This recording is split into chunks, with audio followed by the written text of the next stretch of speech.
komponen ring ya. Kalau dalam jumlah sedikit itu mungkin agak sulit untuk dia tersangkut dengan yang lain. Tapi kalau dalam jumlah banyak itu sangat memungkinkan. Sehingga pada saat proses pemilihan ataupun pada proses pemasangan akhirnya memerlukan orang ya,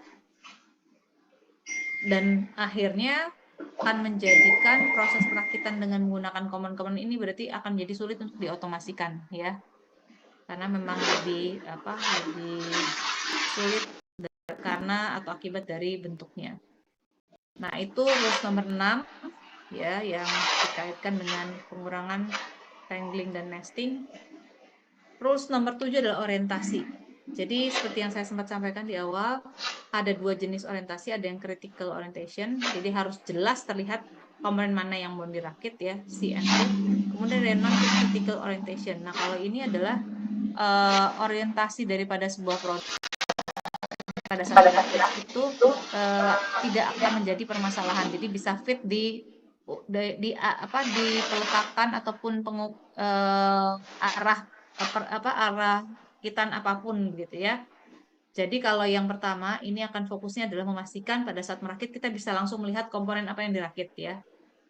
Sedangkan kalau yang non critical orientation ya itu akan lebih kepada begitu proses perakitan akan dilakukan, ini mau lewat mana? Apakah dari atas, dari kiri, atau dari kanan gitu ya. Nah, itu yang disebut dengan non-critical orientation.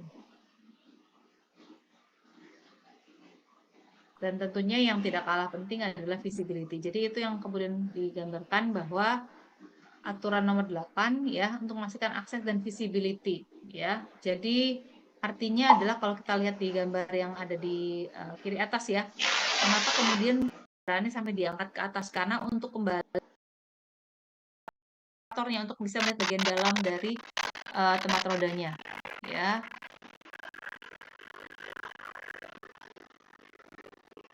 Oke,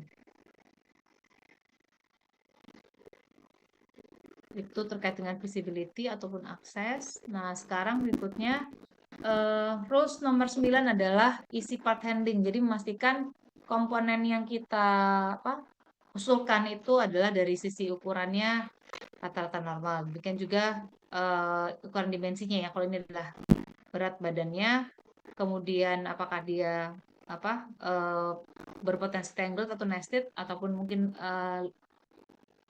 sticky begitu ya dan sebagainya. Jadi ini yang kemudian harus dicek dengan tumbuh-tumbuhan, dicek dengan pada saat proses perakitan nanti.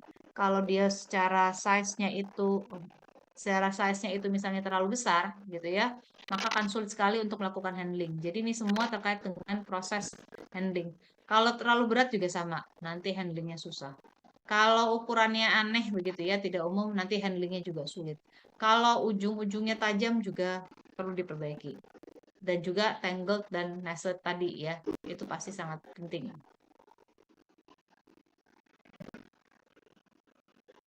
Oke, kemudian rules-nya berikutnya adalah terkait dengan pengurangan alignment operation begitu ya. Jadi memastikan proses perakitannya itu harus dimulai dari atas. Jadi kalau masih ingat di video yang pernah kita sama-sama tonton bahwa proses perakitan yang paling tepat itu memang dari atas gitu ya arahnya ya. Dari atas dan pasti perakitan searah ya, tanpa perlu ada kita geser-geser meja ke sana kemari, nggak perlu. Jadi ini adalah gambaran proses perakitan satu arah dari atas ke bawah ya, yang kemarin juga bisa kita lihat pada saat proses perakitan printer ya, perakitan printer merek IBM.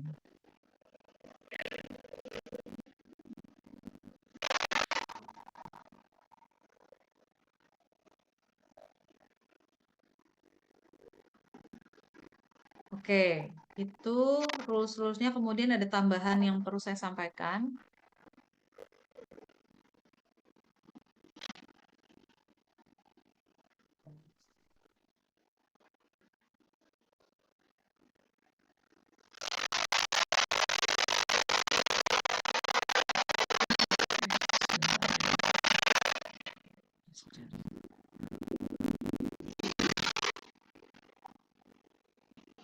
Nah, berikutnya kita akan membahas di luar daripada guidelines ya, di luar daripada guidelines. Nah, yang pertama adalah dua tahapan dari proses perakitan ya. Itu ada dua sebenarnya. Yang pertama adalah handling, jadi memegang apa namanya komponen atau benda kerja untuk kemudian siap dirakit dengan benda kerja yang lainnya. Kemudian kemudian fase yang kedua adalah insertion ya, di mana ini kemudian dilakukan proses-proses di mana kalau handling itu kan hanya memegang komponen ya, kalau insertion itu berarti penggabungannya ya, penggabungan dari komponen satu dengan komponen yang lainnya. Dan kedua hal ini itu bisa dilakukan secara manual maupun secara otomatis. Nah, karena kita membicarakan mengenai proses assembly, baik handling dan insertion, mudah-mudahan masih ingat ya bahwa proses manual handling itu tentunya akan terdampak pada geometri daripada atau bentuk geometri daripada komponennya yang akan dirakit gitu ya.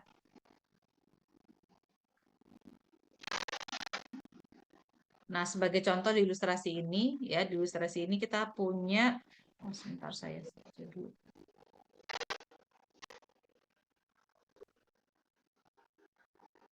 Oke.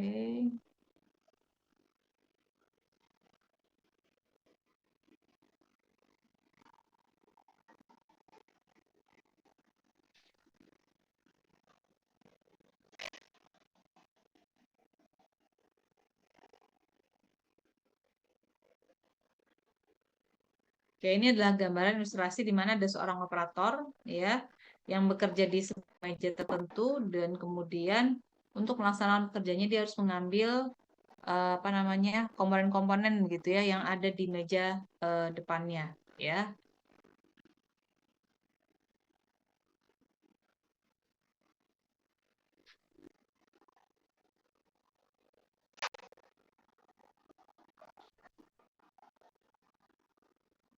Oke, jadi untuk perakitan seperti biasa, untuk manual insertion terlebih dahulu gitu ya. Yang umumnya terjadi adalah untuk manual insertion atau insersi secara manual itu sangat dipengaruhi kepada kualitas daripada komponennya, komponen pembentuknya gitu ya.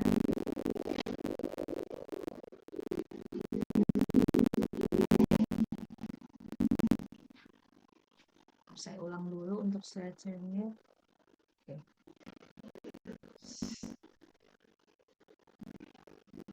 Oke, jadi ini ilustrasi dari proses perakitan manual gitu ya. Kemudian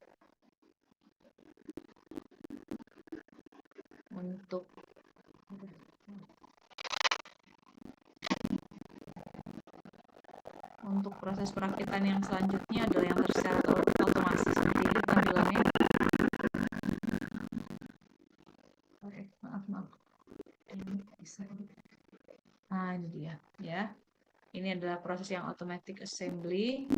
Jadi seperti yang tadi saya sampaikan, tidak langsung tiba-tiba merubah jadi berbasiskan industri 4.0, tapi kemudian memang sudah ada apa namanya rencana untuk kedepannya seperti apa, termasuk juga bagaimana mengatur mekanisme agar proses perakitan itu bisa dilakukan secara mudah karena proses feedernya ini dilakukan secara otomatis gitu ya.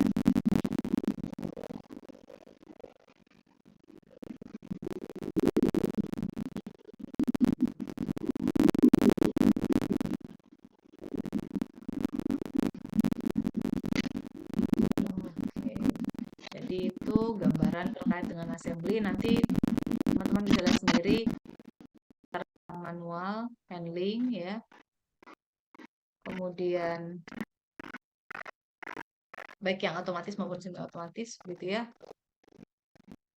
Dan kemudian bagaimana ilustrasi proses perakitan baik dengan yang non synchronous sistemnya itu lebih advance gitu ya dibanding yang lainnya.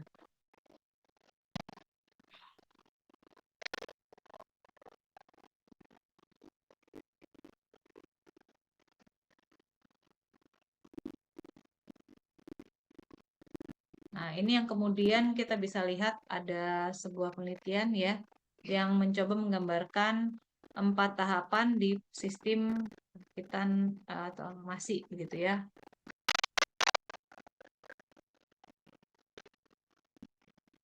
Nah, kurang lebih seperti ini gambar spoke-nya. Kemudian untuk automatic handling ya, ada beberapa mekanisme tentunya, ada yang berupa ball feeder, ada yang berupa orienting system for cup gitu ya. Nah, berarti kalau dari gambar ini kita bisa lihat bahwa proses yang diperlukan untuk melakukan biaya yang diperlukan untuk melakukan proses perakitan ya tergantung dari yang pertama adalah jumlah komponen yang harus dihitung begitu ya.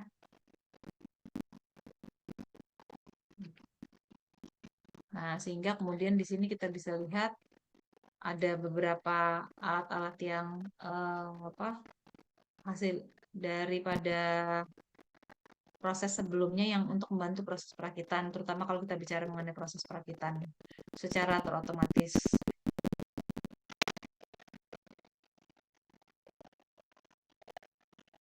Oke, ini juga gambaran dari proses material handling yang berfungsi untuk memastikan proses yang saat ini terlihat di layar itu bisa dilakukan secara terotomatisasi gitu ya.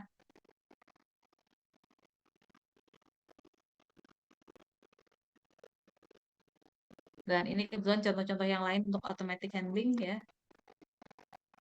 Nah, berikutnya adalah kalau terkait dengan bagaimana merakit mobil begitu ya.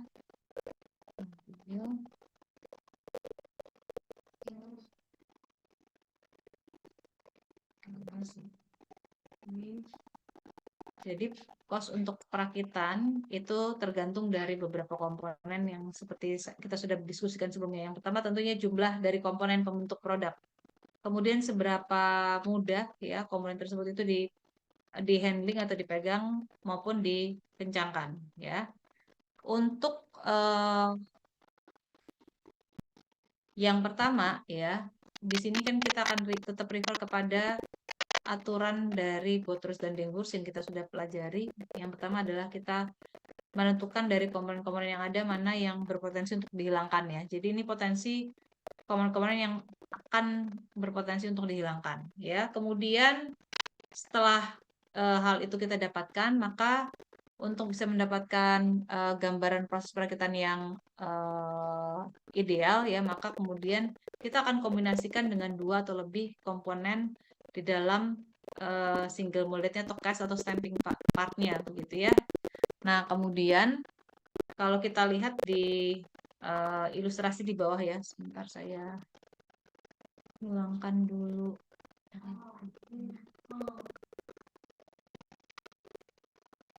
Bisa hapus ya.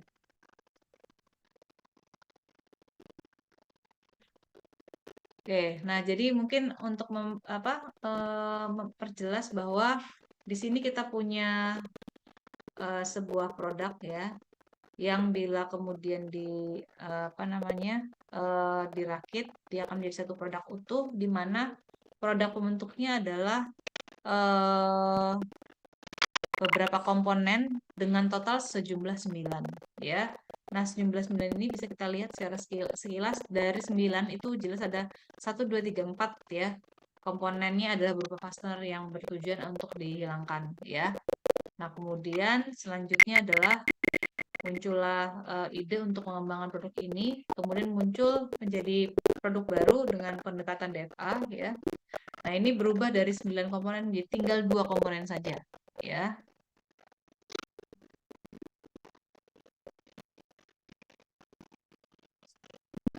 Oke.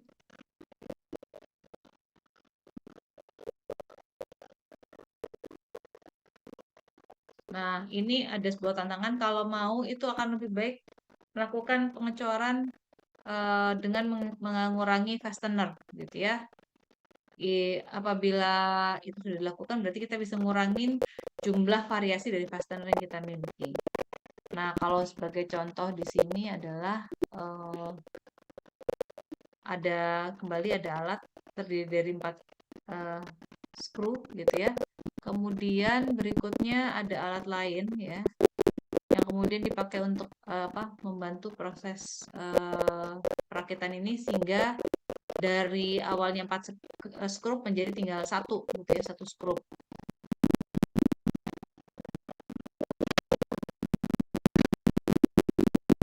Oke, berikutnya adalah apakah komponen itu bisa dikombinasi atau diintegrasikan atau dijadikan satu? Jawabannya adalah iya bila ya 3 pertanyaan itu nilainya adalah sama-sama no gitu ya. Jadi apakah ada pergerakan relatif antara komponen dengan komponen yang lainnya? Ya, apakah komponen tersebut harus terbuat dari materi yang sama? Ya, dan yang terakhir adalah bagaimana mengkombinasikan mereka, dan kemudian sehingga nanti akan terkait dengan desain ya, terkait dengan desain daripada tata letak proses ya, seperti yang terlihat di layar.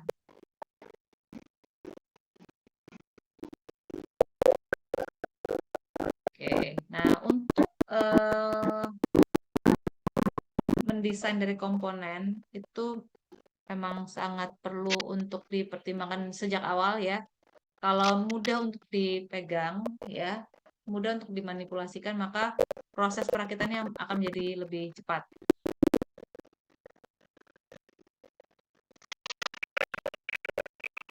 Kemudian satu lagi terkait dengan biaya ya, yaitu biaya yang dipengaruhi oleh handling time.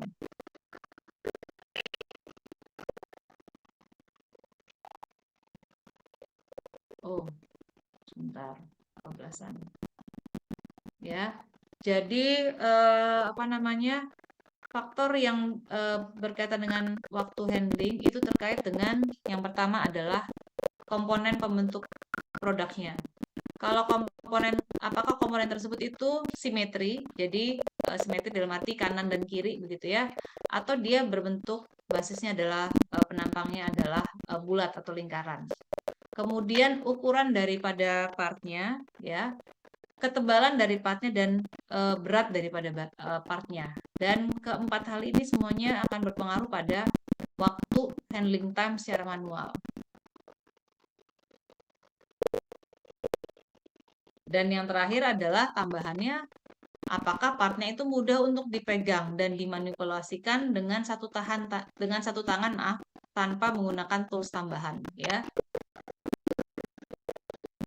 Nah, ini adalah beberapa contoh komponen yang merupakan komponen yang simetri ya, atau part yang bersifat simetri ya. Jadi kalau kita bicara mengenai simetri, artinya komponen tersebut bisa dibagi dua begitu ya, misalnya seperti ini ya, seperti ini kan ada lingkaran ya, ini juga seperti ini, dan lain sebagainya gitu ya. Kemudian hapus dulu.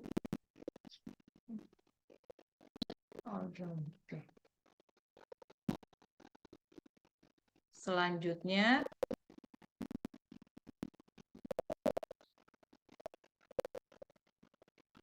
komponen yang memiliki simetri rotasional ya. Jadi ini yang simetrinya rotasional ya.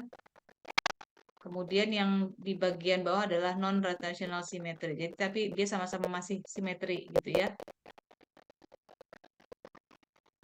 Nah, sekarang terkait setelah kita tahu komponen-komponen yang simetri, baik itu yang simetrinya rotasional maupun yang non rotasional, karena nanti kita akan pertimbangkan pada saat menentukan waktu handlingnya ya, atau manual handlingnya, maka berikutnya adalah panjang dan ketebalan daripada part ya. Jadi apabila kita punya komponen ya yang sebentar, kok ini saya hilang ya. Sebentar, saya cari dulu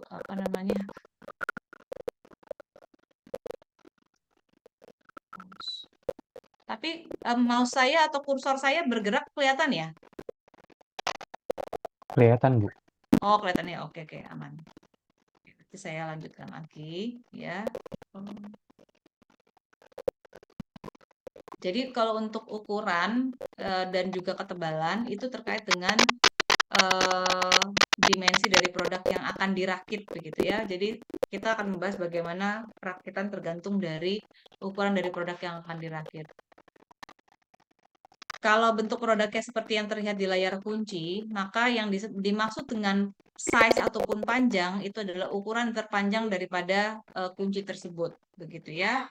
Nah, sedangkan agak sedikit berbeda bila partnya atau komponennya misalnya terbuat ataupun berpenampang lingkaran seperti yang terlihat di atas ya. Jadi kalau ini adalah partnya ya, di mana part ini dia memiliki diameter yang lebih besar dibanding dengan ketebalannya, maka yang dimaksud dengan size daripada komponen ini adalah diameternya ya.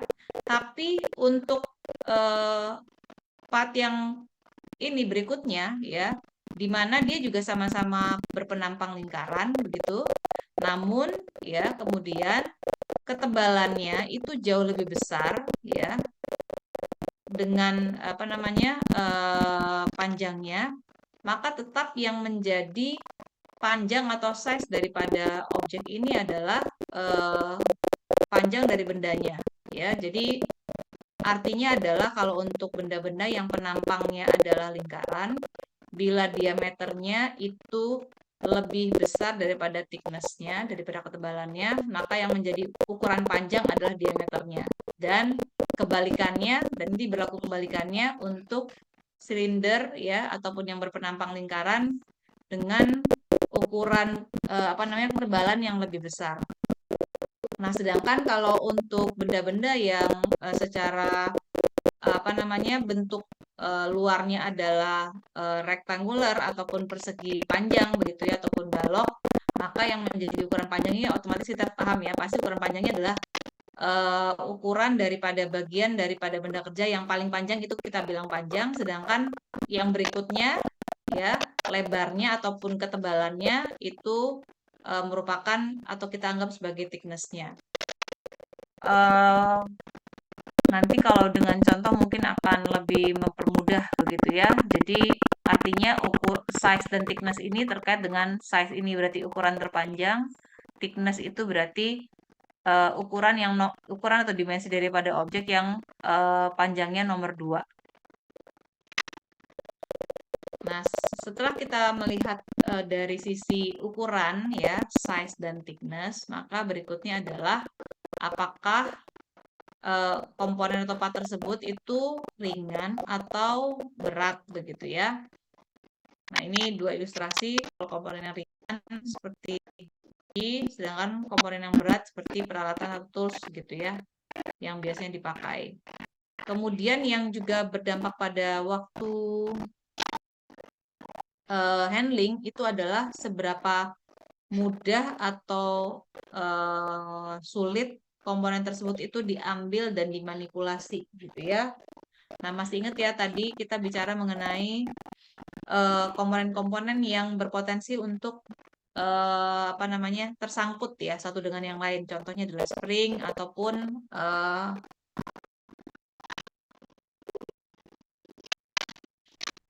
yang seperti terlihat di layar ya. Kalau spring seperti ini ya pasti kalau dalam jumlah banyak dia akan tersangkut ya, sehingga ini yang disebut dengan nesting atau tangling ya. Dan kemudian akhirnya menimbulkan kesulitan kita untuk memanipulasi. Jadi mengambilnya saja sudah sulit gitu ya karena dia berpotensi untuk nesting atau tangling ya. Dan kemudian untuk meletakkannya sebelum proses perakitan berlangsung itu juga tidak mudah begitu ya. Karena bentuknya seperti yang ada di layar ini. Kemudian bagaimana caranya? Ya, jadi saya ulangi, kalau kita harus menghadapi spring seperti ini dan ring seperti ini, bagaimana caranya agar dia tidak nyangkut, dia tidak nestling atau tangling? Maka desainnya yang kita rubah gitu ya.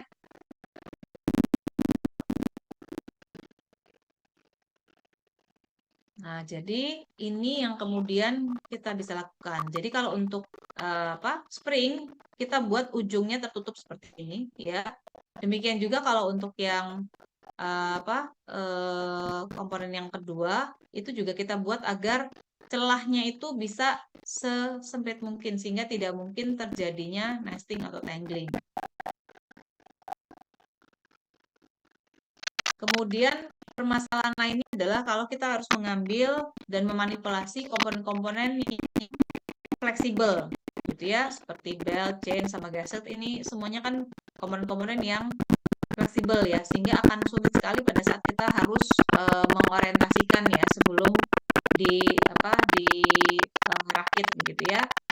Nah, itu yang kemudian biasanya dihindari. Kalau masih ingat di contoh video perakitan printer ya, itu mereka menghindari penggunaan komponen-komponen yang seperti ini yang susah untuk kemudian dimanipulasi ya. Kemudian permasalahan lain terkait dengan komponen yang sulit dimanipulasi dan sulit dipegang dan dimanipulasi adalah misalnya adalah bearing tapi dengan oil ataupun minyak begitu ya.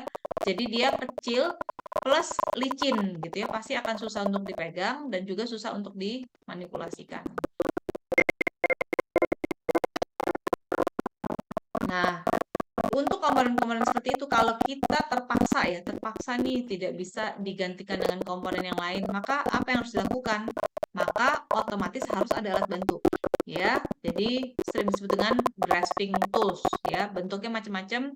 Ada yang pakai tweezer, ada yang pakai magnet, ada yang pakai snap ring dan lain sebagainya, ya. Jadi ini semua alat bantu yang dipergunakan untuk mengambil komponen-komponen yang entah kecil, entah tajam, dan lain sebagainya. Ya. Kemudian mekanisme yang juga bisa kita lakukan ya untuk komponen-komponen yang kecil adalah misalnya kalau komponen yang besar berarti kita harus memegang dengan 2 tangan begitu ya. Maka itu juga otomatis ada merupakan mekanisme yang kita harus lakukan untuk benda-benda yang misalnya secara berat dia sangat besar berat secara masanya, kemudian juga sangat besar ya. Jadi harus dengan 2 tangan. Jadi kalau yang pertama ini adalah untuk alat memegang benda gitu ya, itu untuk benda-benda yang ukurannya kecil-kecil ya, twister, magnet, semua itu untuk ukurannya kecil-kecil. Kalau ukuran benda yang satunya lagi yang ekstrim, justru yang sangat berat dan besar gitu ya, justru harus memegangnya dengan 2 tangan, tidak bisa 1 tangan.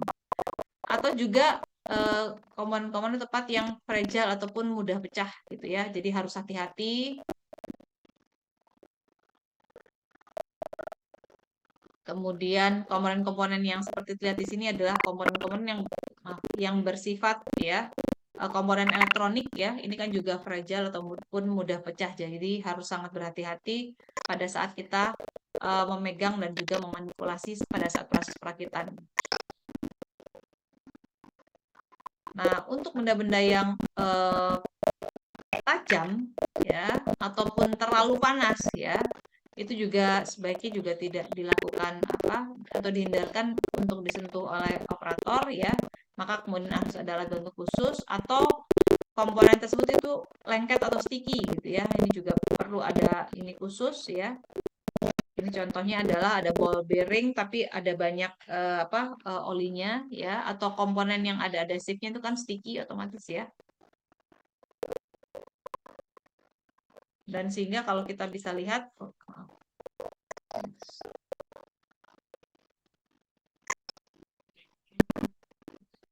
Oke, maka itu adalah gambaran dari komponen-komponen yang bisa berpotensi bermasalah pada saat kita melakukan manual handling, jadi pengambilan gitu ya.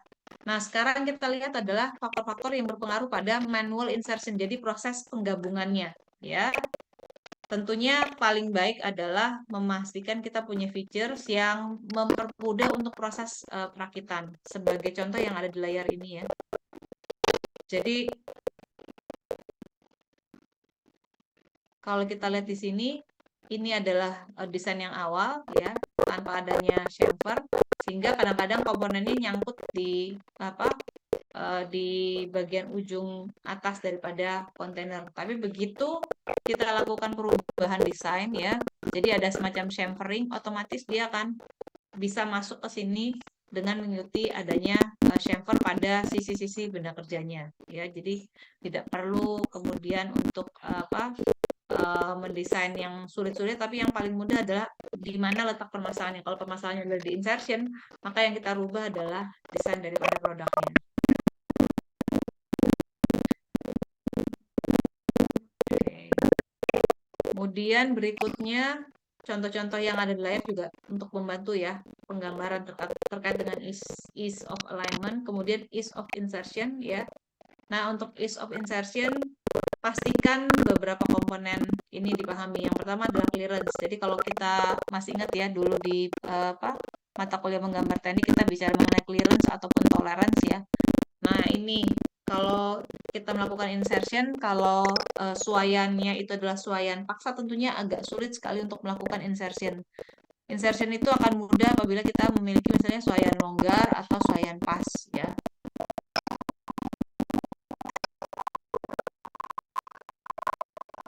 Nah, beberapa mekanisme untuk membantu proses insertion ya, yang tentunya pertama adalah yang tadi saya sampaikan, gunakan suayan yang pas ataupun suayan longgar ya, sehingga mempermudah proses insertionnya. Atau bentuk-bentuk seperti ini ya, proses chamfering yang ada di pada ujung benda kerja ini akan mempermudah benda kerja yang berwarna orange ini untuk masuk ke dalam celah ya. Demikian juga sama dengan yang sebelah kiri.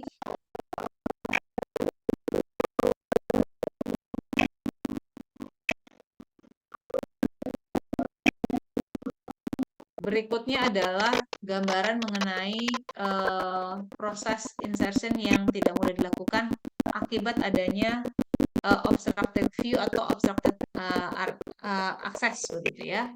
Nah, ini sebagai ilustrasi ini ada satu set begitu ya peralatan elektronik yang terdiri dari DC motor, transformer, kemudian ada baterai dan lain sebagainya.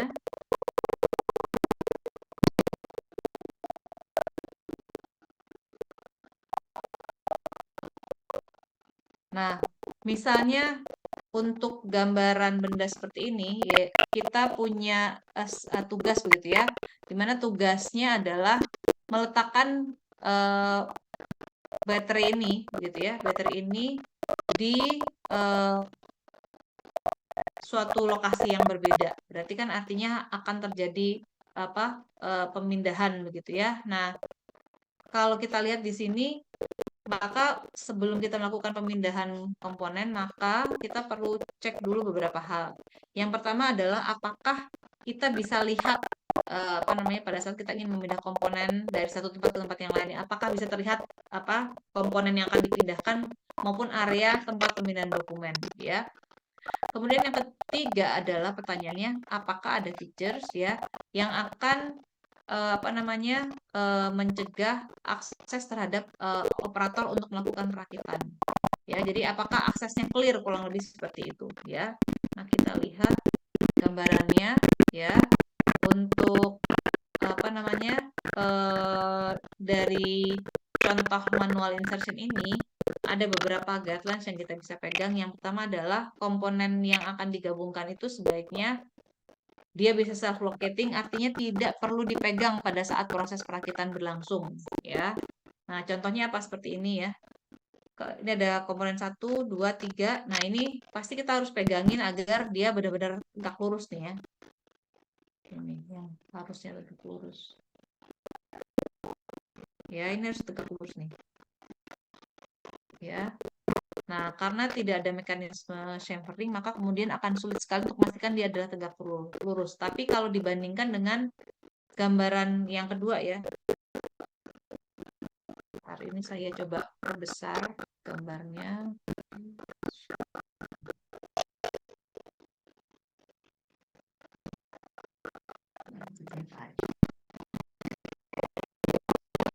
Nah, mudah-mudahan bisa kelihatan jelas ya sekarang ya.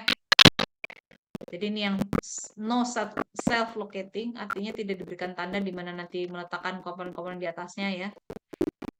Sedangkan kemudian setelah itu kalau diganti desainnya ini adalah yang self-locating. Jadi artinya di bagian bawahnya ini ada tempat begitu ya. Tempat di mana tempat ini nanti bisa dipakai untuk entah itu apa namanya menjadi tempat untuk meletakkan komponen ini ya. Jadi sebentar saya ini kan drawingnya dulu. Nah, ya.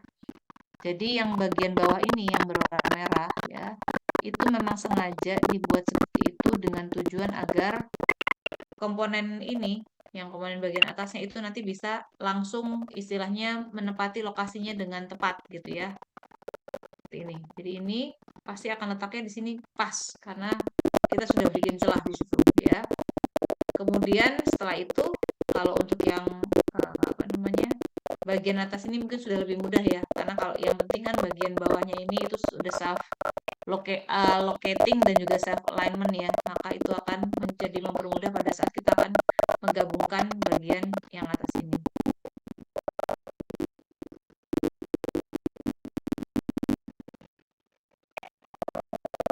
Oke, selanjutnya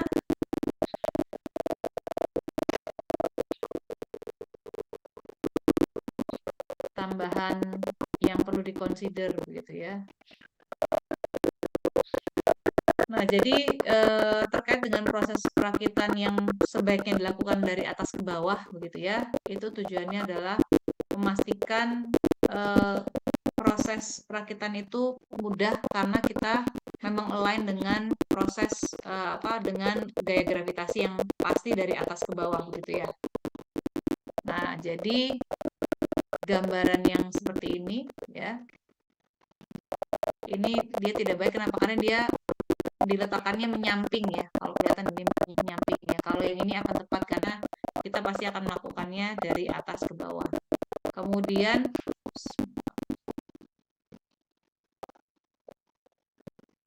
yang bawah ini ya. Jadi memastikan kita menyediakan fitur ya untuk mencegah terjadinya kesalahan pada saat proses perakitan dan apa namanya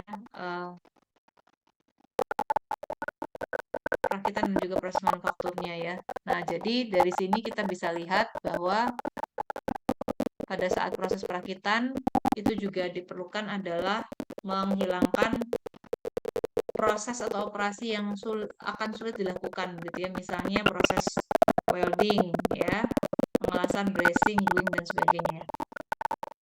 Kemudian kita perlu ada tambahan kegiatan operasional ya untuk memastikan proses adjustment dari komponen-komponen yang akan dirakit termasuk mesin-mesin yang akan digunakan.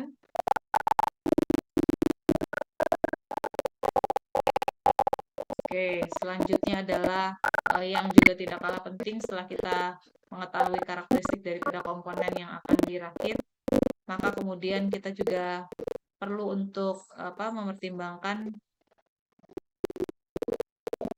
hal yang bersifat umum diketahui ya, yaitu pertama adalah mendesain produk untuk ke dalam sub assembly sehingga dapat di assembly dan kemudian diuji secara masing-masing atau separately gitu ya.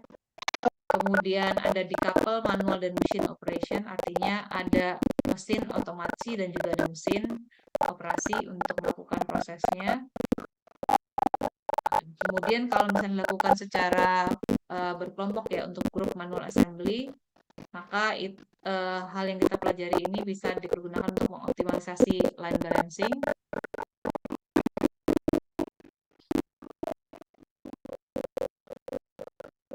Oke, itu tambahan terkait dengan panduan kedua sampai ke 11. Selanjutnya untuk proses assembly analysis begitu ya, biasanya kita akan menggunakan tabel, salah satunya adalah tabel yang bisa dilihat di layar gitu ya. Sebentar saya ngecas dulu.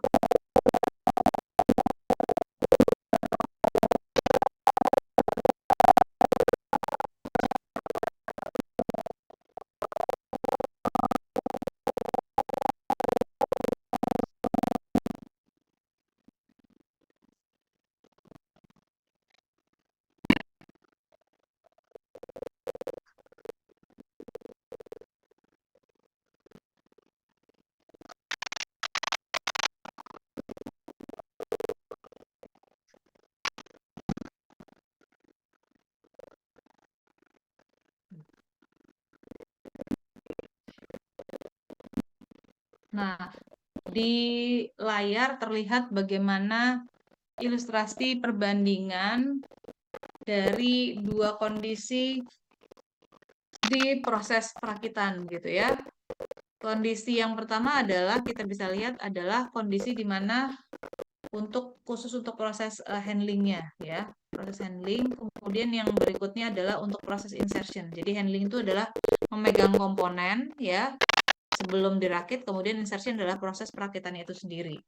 Nah, untuk dua proses ini, untuk yang handling pertama-tama kita bahas adalah ada dua kondisi, yaitu benda kerjanya itu mudah untuk dipegang dan mudah untuk dimanipulasi, ya. Kemudian yang kedua adalah benda kerjanya tidak mudah untuk dipegang dan juga tidak mudah untuk dimanipulasi. Itu untuk kondisi proses handlingnya. Sedangkan untuk proses insertion, ya untuk proses insertion ada 3 ya. Ada yang isi align tapi kemudian juga mudah untuk diinsert. Ada yang not isi align dan juga tidak gampang untuk diinserted ya. Kemudian ada yang ketiga adalah not easy align dan tidak mudah juga untuk di inserted. Jadi ada yang dua-duanya sama-sama align dan insertednya mudah. Yang satu adalah salah satu ya, mungkin mudah tidak mudah di align atau tidak mudah di inserted. Yang kondisi ketiga adalah kedua-duanya itu adalah sama-sama sulit ya. Nah, ini akan berdampak pada biaya. Jadi untuk komponen-komponen sebagai contoh yang mudah untuk dipegang dan dimanipulasi dan gampang di align dan gampang di inserted, maka kemudian itu adalah kondisi yang paling baik ya, yang paling ideal begitu ya. Tapi di sisi yang lain ada juga komponen-komponen yang tidak mudah untuk dipegang dan dimanipulasi dan juga kemudian tidak tidak mudah untuk di-align dan juga tidak mudah untuk dirakit. Nah, untuk kondisi ini dia akan masuk ke dalam kondisi di mana yang most costly, yang paling mahal gitu ya. Jadi kalau yang biasa tadi yang mudah untuk diproses perakitannya dan juga mudah untuk di-align dan inserted, dia kurang lebih nilai biayanya adalah ya setara dengan nilai 4. Sedangkan kalau yang most costly, nilai harga biaya dari prosesnya adalah 16,5 gitu ya. Jadi terlihat bahwa kalau untuk insertion, semakin komponen tersebut itu mudah di-align dan mudah untuk dirakit, maka kita akan dan juga mudah untuk di-grabs dan dimanipulasi ya, itu akan mendapatkan nilai yang ideal gitu ya, yang baik seperti yang terlihat di layar ini.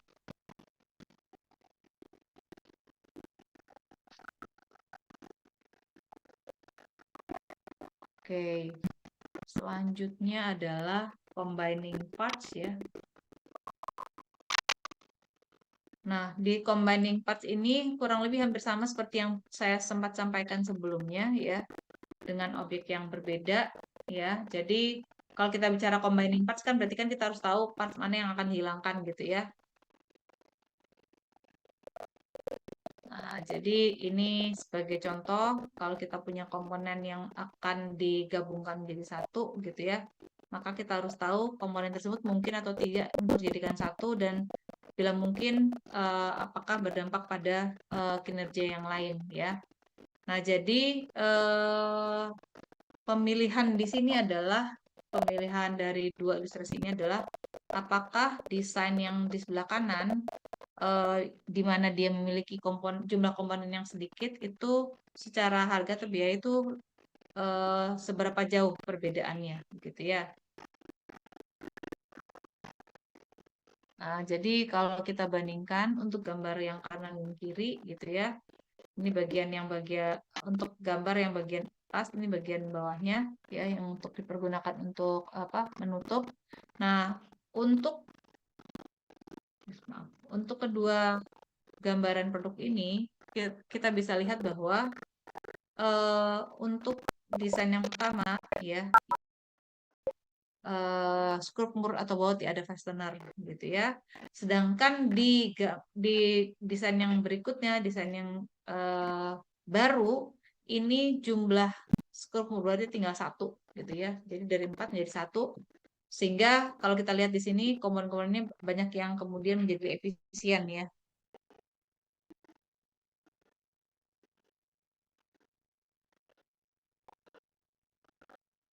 Oke, nah sebelum saya lanjutkan lagi, mungkin sampai di sini ada pertanyaan.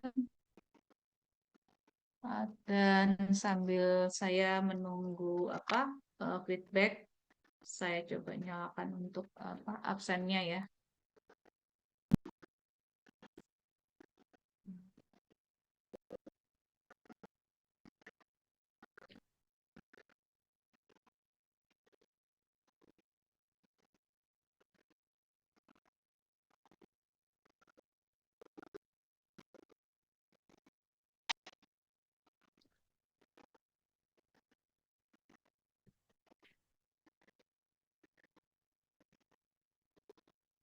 Oke, silakan kalau ada yang ingin bertanya sambil saya buka presensinya.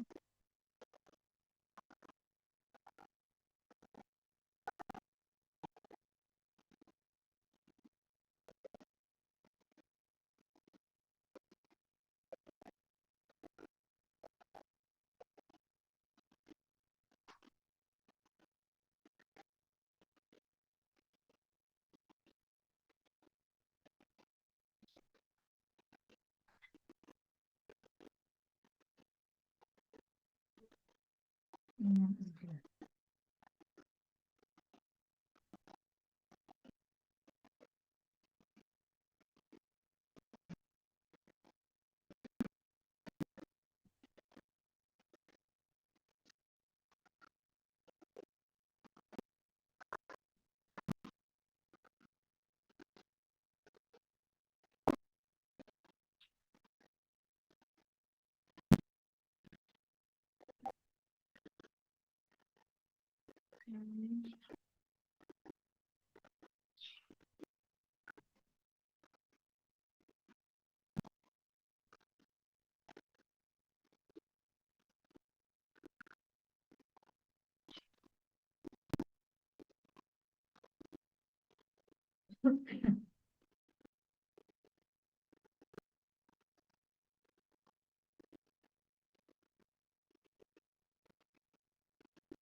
Oh,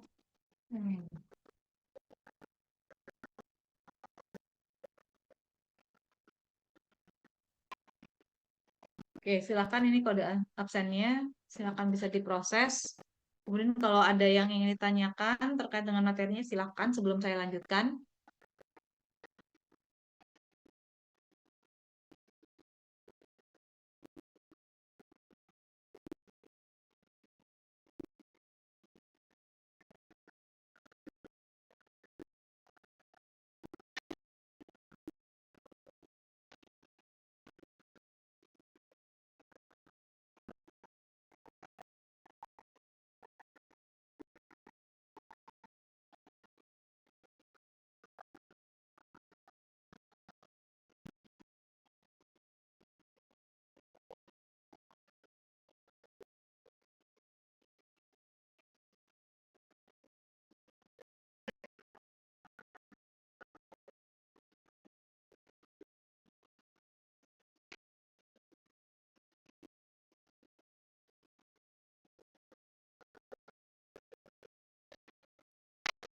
Untuk absennya semuanya sudah?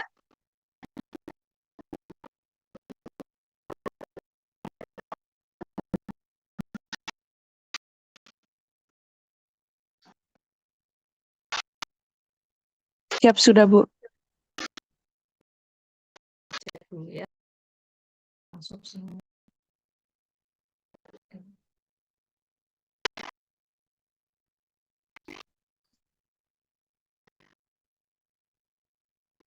Nah, ini yang belum di layar udah kelihatan ya, yang namanya masih belum masuk. Tolong dicek lagi ya absennya ya. Ada Adib, Nabila Amalia Putri, sama Muhammad Nabil. Nanti dicek lagi ya absennya ya. Oke. Saya akan stop share di sini. Saya balik ke PowerPoint.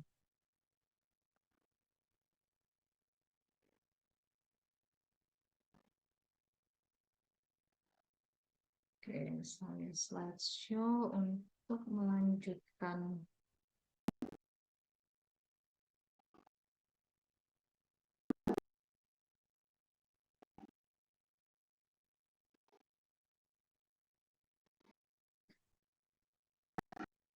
Sekarang untuk guidelines untuk joiningnya, ada beberapa terminologi yang saya rasa semuanya sudah tahu ya. Ada yang machine screw, ada yang bolt, dan lain sebagainya. Kemudian contoh jenis-jenis apa namanya fastener ya.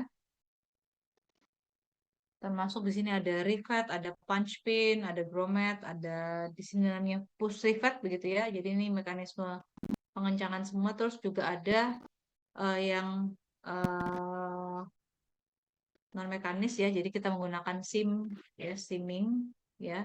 Jadi kita melipat bagian ujung dari benda kerja sehingga otomatis terjadi apa namanya? Terjadi penyatuan dari dua buah komponen. Kemudian ini adalah gambaran dari bagaimana kita bisa mengaplikasikan dari apa namanya guidelines untuk perakitan ya yang tadi sudah saya sampaikan dikaitkan dengan rancangan yang terlihat di layar begitu ya. Jadi kelihatan dari sini kita bisa lihat bahwa secara umum guidelines-nya adalah pengurangan biaya dengan cara mengurangi komponen, yaitu dalam hal ini pengurangan komponen apa yang dianggap bisa digantikan dengan bentuk daripada benda kerja ya. Jadi seperti ini awalnya kita menggunakan dua apa namanya dua skrup ya, jadi dua pasang skrup dan kemudian di desain yang baru cukup satu gitu ya. Sedangkan yang satunya lagi akan langsung digabungkan dengan komponen lainnya di daerah tersebut. Demikian juga untuk yang ini ya, tadinya dua menjadi tinggal satu.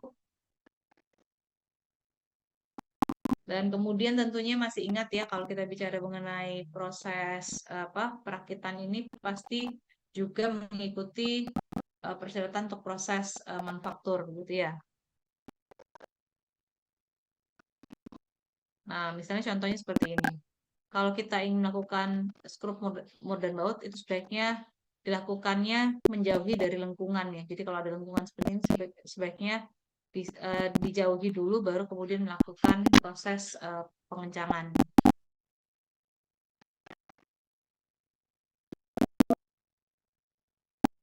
Demikian juga yang ini begitu ya. Jadi lebih baik karena lokasi pengencangannya memang sudah jauh dari pojok begitu ya. Tapi kalau misalnya bisa dibentuk seperti ini akan lebih baik daripada miring gitu ya dan lain sebagainya. Jadi nanti untuk guidelines yang baik ini guidelines berikutnya bisa dibaca satu persatu dan dijadikan apa namanya referensi ya. Nah, ini yang salah satu contoh bagaimana proses perakitan itu akan sangat tergantung dari seberapa mudah kita mengakses komponen yang akan dirakit ya. Jadi ini yang sebelah kiri ini yang desain yang lama nih, desain yang diharapkan desain yang sebelah kanan. Jadi secara apa namanya? Secara tampilan memang desain dari yang sudah baik ya, yang sudah diperbaiki itu akan terlihat mempermudah untuk proses perakitan ya dibandingkan untuk yang desain yang lama. Oke, ini yang terkait dengan standarisasi komponen yang digunakan gitu ya, terutama untuk fastenernya. Dan misalnya contoh seperti ini. Ya, ini juga sama ya, jadi ini memastikan agar komponen ini akan pas masuk ke sini, maka kemudian ditambahkan sebuah alat agar pada saat proses pengencangannya akan lebih mudah gitu ya. Nah, ini juga sama terkait dengan handling. Kalau tadi terkait dengan desain, ini terkait dengan handling. Sebaiknya kalau misalnya tidak memungkinkan dibagi jadi dua, maka kemudian gunakan di sisi kanan dan kiri dengan ukuran yang sama ya, jangan di pinggir-pinggir seperti ini. Nah, ini yang contoh-contoh barang-barang yang mudah untuk tangling ataupun nestling ya.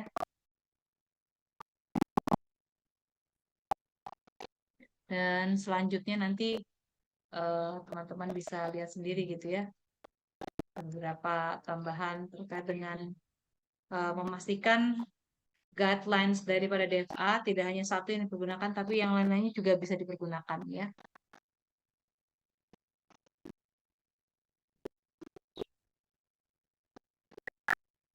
Oke, terkait dengan DFA, teman-teman nanti bisa klik ya di link berikut ini. Kalau tidak salah ada apa paparan mengenai DFA secara umum dalam rentang waktu mungkin antara 30 sampai 60 menit gitu ya. Terus silakan nanti dipakai sehingga untuk memperkaya pemahamannya terhadap DFA. Nah, berikutnya adalah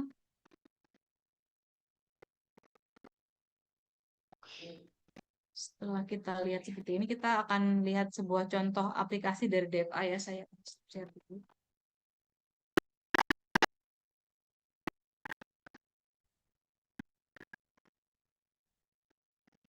Oke. Sekarang kita lihat dari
Nah, karena kita sudah melihat untuk DFA ini sudah lengkap hingga ke 11 guidelines begitu ya. Saya izin share untuk animasi dari DFA terutama yang secara lengkap gitu ya. Karena kemarin kan kita sudah tonton tapi masih separuh.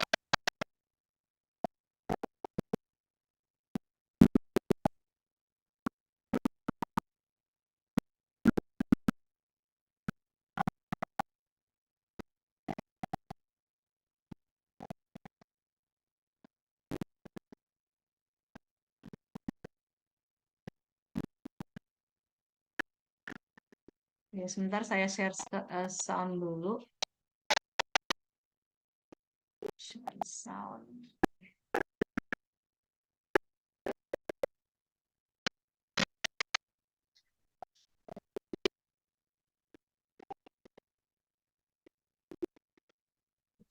A combined component consists of several components, but is delivered as a combination and cannot be easily dismantled. A ball bearing or photocell is a combined component. A main assembly is the product for which the assembly diagram is made. It consists of components, combined components, and sub-assemblies. In our case, this would include the saucer, the cup with its ear, and the spoon. A sub-assembly is a combination of two or more components, treatments, or processes which must first be assembled before they can be incorporated into the main assembly or another sub-assembly. In our example, the cup and its ear together form a sub-assembly. Let's now look at the 3 elimination questions to find suspect components and suspect processes. The first question is, should the component move or be able to move in relation to the preceding component in the assembly diagram? Look at the cup's ear. Does the ear need to move in order for it to function? The answer is no, and in fact, it doesn't move because it is glued to the cup. Then we ask, are there fundamental reasons for the component being made of a different material which does not otherwise occur in the product? Once again, let's look at the ear. The ear does not need to be of a material different than the cup. It too is made of ceramic, so the answer is no. The final elimination question is this: should the component be fitted or removed separately, because otherwise assembly or disassembly of other theoretically essential components would be impossible? So in our example, we ask, does the ear need to be detachable in order to execute any of the processes associated with the product, like drinking or cleaning? The answer is once again no. If the answer to each of the 3 elimination questions is no, then the component, in this case the ear, becomes a suspect component and a candidate for integration with another component. Consequently, the process of gluing the ear to the cup also becomes a suspect process. If during the analysis phase, components or processes are marked as suspect, then a redesign can be considered. In our example, we marked the ear as a suspect component and the gluing of the ear to the cup as a suspect process. So now we ask ourselves, is there any way we could eliminate these suspects while retaining the functionality of the product and perhaps even improving it?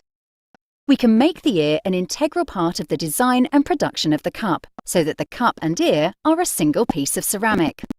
This will eliminate the ear as a separate component and eliminate the process of gluing of the ear to the cup.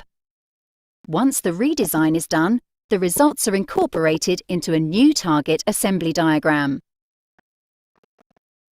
This final step of the DFMA process primarily involves the creation of a report in which we capture key information like details of the participants in the DFMA process, date and location it was held, key user requirements, outcome of the analysis including assembly diagrams, description of alternative designs, and finally the evaluation of key issues and action points. It is at the conclusion of the DFMA process that real work begins, where ideas and actions make their way into the real product, and when the results of the effort start to become apparent.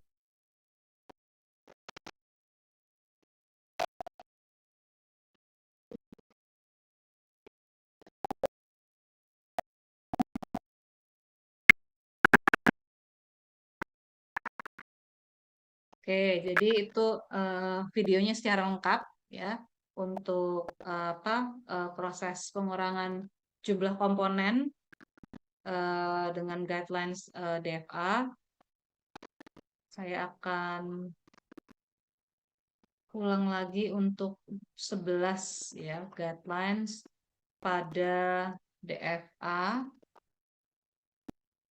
Jadi yang pertama adalah pasti kita bicara kalau ngomongin guidelines itu adalah jumlah komponen pembentuk benda kerjanya ya. Kalau sebisa mungkin kita akan hilangkan, dan untuk analisa memastikan bahwa terjadi improvement maka jangan lupa mencari data ataupun menghitung assembly efisiensinya.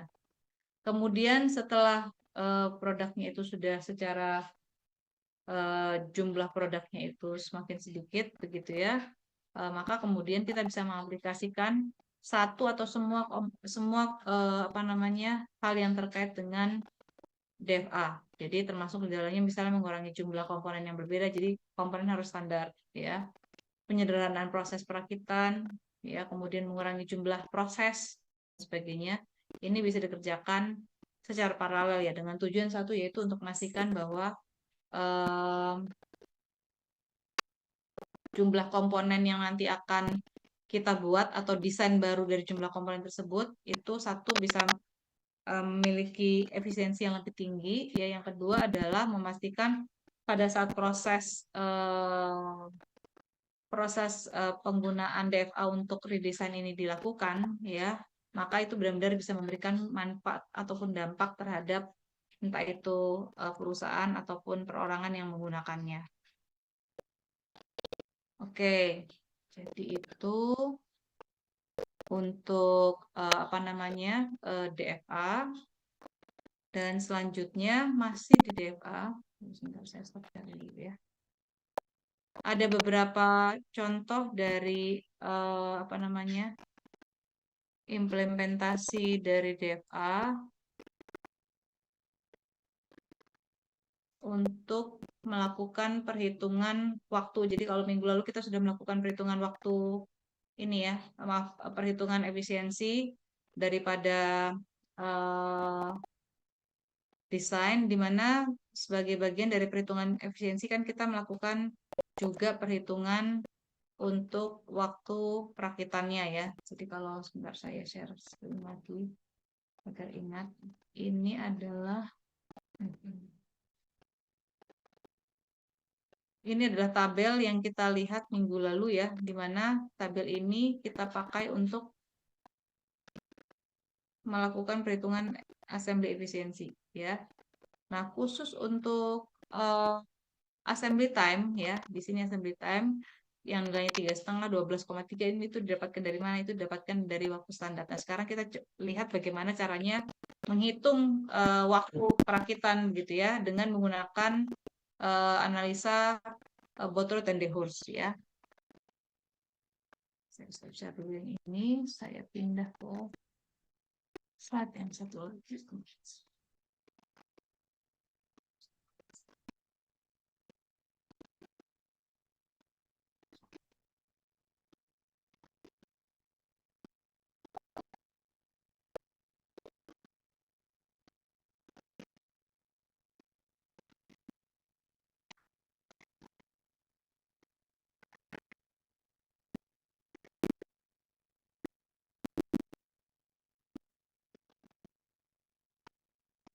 Oke, jadi terkait dengan perhitungan atau menentukan atau mengestimasi waktu perakitan, kita akan mengikuti standar dari Botero dan Dehors, di mana di sini kita akan melihat bahwa waktu perakitan ini ditentukan oleh beberapa aktivitas begitu ya. Aktivitas yang pertama disebutkan acquisition ataupun pengambilan material atau part, kemudian ada pergerakan ya.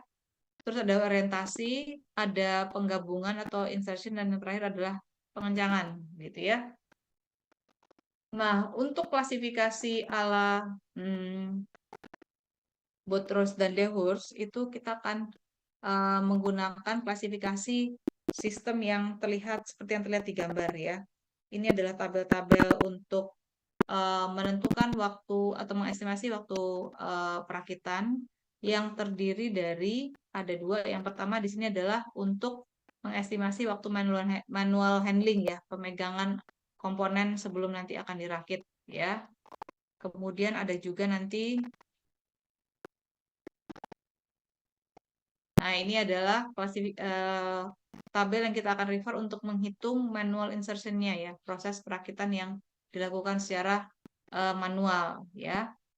Nah, pada saat kita melakukan proses estimasi ini, maka kemudian kita akan memerlukan beberapa informasi ya. Dan untuk lebih mudahnya, kita akan coba gunakan dari contoh gitu ya. Nah, di sini contoh yang akan kita gunakan adalah controller ya. Nah, untuk controller ini yang seperti terlihat di layar ini adalah desain yang awal ya. Desain awal ini controller terdiri dari beberapa komponen, dan ini yang kemudian akan kita lakukan hal yang sama ya, seperti contoh yang kita bahas minggu lalu. Jadi yang kita lakukan pertama kali adalah menentukan assembly prosedurnya untuk mengetahui komponen mana yang menjadi base dan lain sebagainya ya.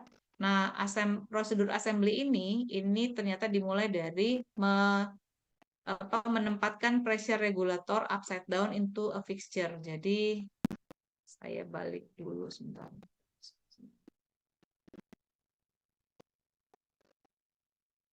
Jadi saya coba untuk ini ya, zoom.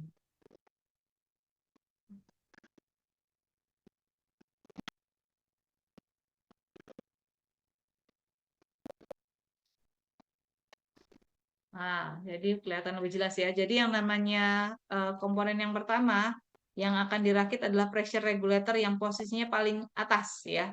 Kelihatan ya, paling atas ada tulisan pressure regulator. di sebelah kanannya adalah dimensinya 114 kali 58 ya.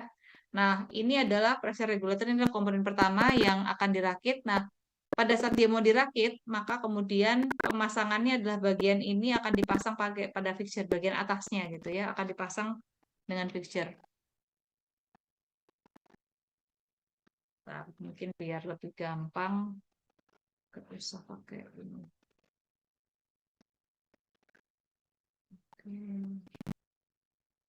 Saya ulang lagi untuk share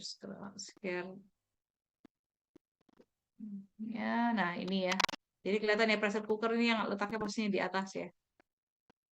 Ini akan dirakit pertama kali, baru setelah itu dirakit digabung dengan fixture, maksud saya kemudian akan digabung dengan komponen-komponen yang lainnya ya, terutama di sini ada connector, ada tube assembly dan sebagainya ya.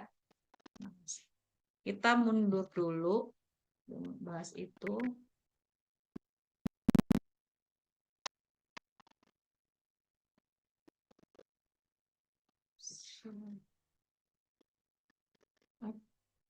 Hilang.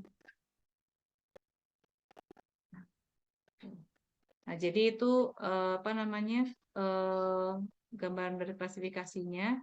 Maka sekarang kita akan masuk mulai ke studi kasus.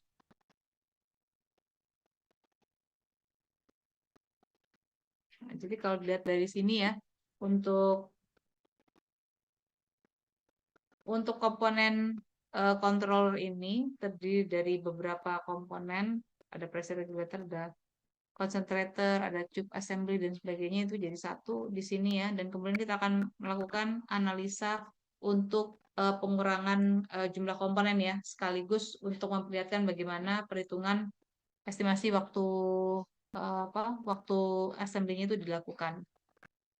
Nah, ini tahapan-tahapan untuk proses perakitan. Jadi dimulai dari pressure regulator, kemudian setelah itu place the metal frame untuk ke dalam projecting spindle of pressure regulator dan secure. Jadi untuk lebih gampangnya saya akan tunjukkan di gambar ya bagaimana kemudian proses perakitannya ini berlangsung ya. Jadi saya ulang lagi. Ini adalah gambarnya. Jadi gambar pressure regulator ini akan diletakkan kebalik gitu ya, kebalik 180 derajat untuk bisa diletakkan pada apa namanya fixture. Kemudian dari gambaran itu selanjutnya adalah kita akan memasangkan metal frame. Jadi metal frame itu yang ini ya. Metal frame itu yang bagian tengah ini.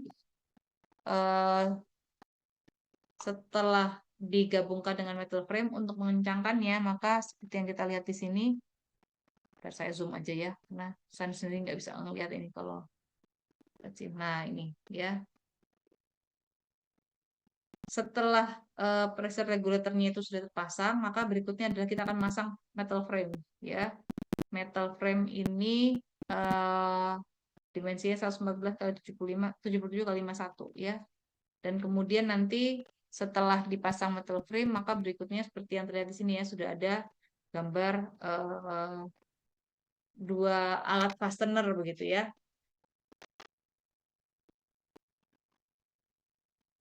Nah, setelah dari picture, maka berikutnya adalah menentukan posisi pada sensor dan juga pada strap ya, agar ketika dua pekerja skrupnya itu mulai diinstal, maka otomatis akan sulit sekali kalau misalnya harus dilepas lagi. Jadi balik lagi, ini adalah bagian di mana kita harus memperhatikan beberapa hal untuk memastikan proses perakitannya itu bisa berjalan dengan baik ya. Jadi yang pasti yang kita harus tahu adalah nama-nama komponen yang akan perlu dilakukan perubahan. Jadi ada metal frame ya, kemudian ada apa namanya sensor dan strap, kemudian ada hal-hal yang lain misalnya PCB dan sebagainya. Tapi kita akan coba mulai dari yang prosedur assembly dari 1 sampai ke 5 gitu ya. Jadi isinya adalah meletakkan pressure regulator upside down, jadi diletakkan kebalik. Kemudian place the metal frame into the project, jadi langsung diletakkan di atas daripada pressure regulatornya itu dipasangkan dengan apa namanya pressure regulator ya, dan kemudian akan dikencangkan dengan baut begitu. Nah, jadi kalau kita balik ke sini, jadi digabungkan antara pressure regulator dengan si mainframe dan kemudian dua skrup ini akan digabung ya untuk mengencangkan antara metal frame dengan komponen yang lainnya. Oke, berikutnya adalah setelah kita memasang metal frame, berikutnya adalah turn over the resulting assembly in the fixture tuh ya. Jadi untuk fixtures pada komponen pressure regulator itu kemudian diambil sehingga kemudian dia dibalik lagi gitu ya. Dan akhirnya berikutnya adalah pemasangan sensor dan strap. Oke. Dan tentunya untuk pemasangan sensor dan strap diperlukan istilahnya aftertape ya, yang diperlukan untuk memastikan sensor dan adaptornya itu bisa terpasang dengan baik di komponen. Jadi kalau kita balik lagi ke sini, nah ini.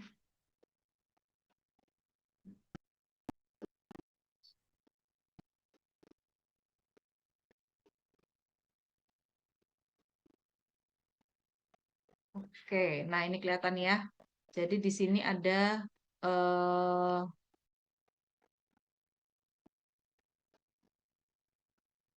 pressure regulator dan kemudian di sini ada konektor, tube assembly sama adaptor ya.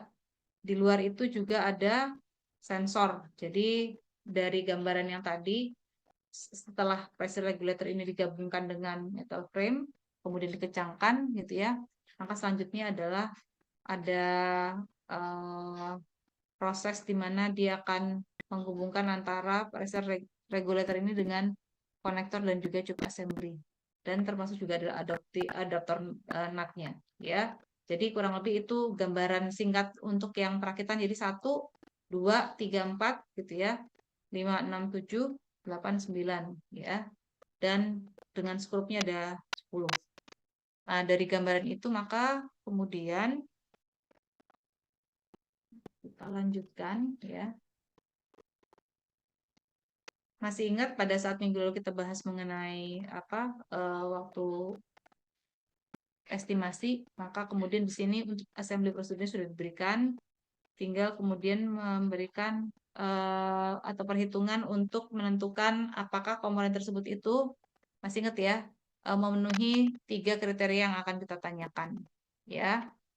Nah, jadi dari gambaran ini kita akan lihat bahwa kalau masih ingat ya, untuk perakitan apapun bendanya, kalau yang dianggap menjadi kalimat yang dianggap menjadi komponen awal dari proses perakitan, maka komponen ini ya, si metal frame ini dengan ukuran 100 saya aja nggak kelihatan saking kecil.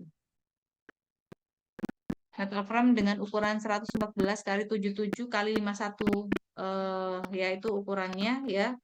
Dan kemudian bila nanti si pressure regulator ini itu akan dipasang di metal frame. Jadi bayangkan kalau awalnya adalah untuk pressure regulator itu posisinya pada saat pertama kali dipasang tuh kebalikan ya. Jadi bukan begini ya. Dia baru dibalik dibalik ke posisi yang seperti tampak di layar itu setelah komponen-komponen lain itu akan diproses. Jadi harapannya adalah agar sekali saja proses alignment ini terjadi, tapi seterusnya nanti akan selalu satu arah ya. Nah, untuk si pressure regulator yang awalnya kan kebalikan, maka kemudian pasti si pressure regulator ini dianggap komponen yang penting ataupun harus ada ya. Jadi kita kalau dengan base apapun komponennya ya yang menjadi base itu semuanya akan kita hitung terkait dengan berapa lama waktu yang diperlukan untuk melakukan perakitan. Nah, karena dia base ya, dia tetap akan tetap ada, tidak perlu bertanya 3 pertanyaan, tapi waktu perakitannya tetap akan muncul. Yang kita akan dapatkan dari ini. ukuran daripada pressure regulator, yaitu 114 kali 58 ya. Nah, setelah kita tahu apa dimensi dan kemudian keperluan perlawatannya, maka kemudian kita cari berapa lama yang diperlukan untuk melakukan pemasangan pressure regulator ya, yaitu dengan merefer kepada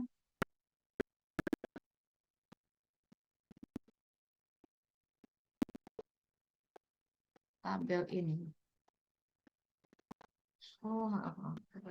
Jadi untuk tabel perhitungan waktunya kita perlu ada dua hal, yaitu pertama handling time dan juga insertion time. Jadi harap diingat bahwa komponen yang akan dipasang ada namanya pressure regulator dengan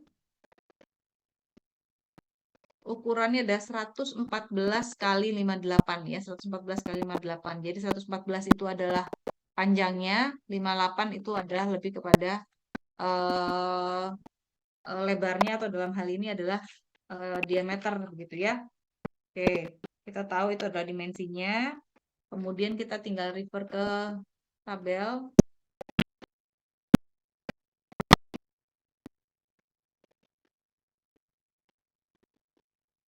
Oke, nah jadi untuk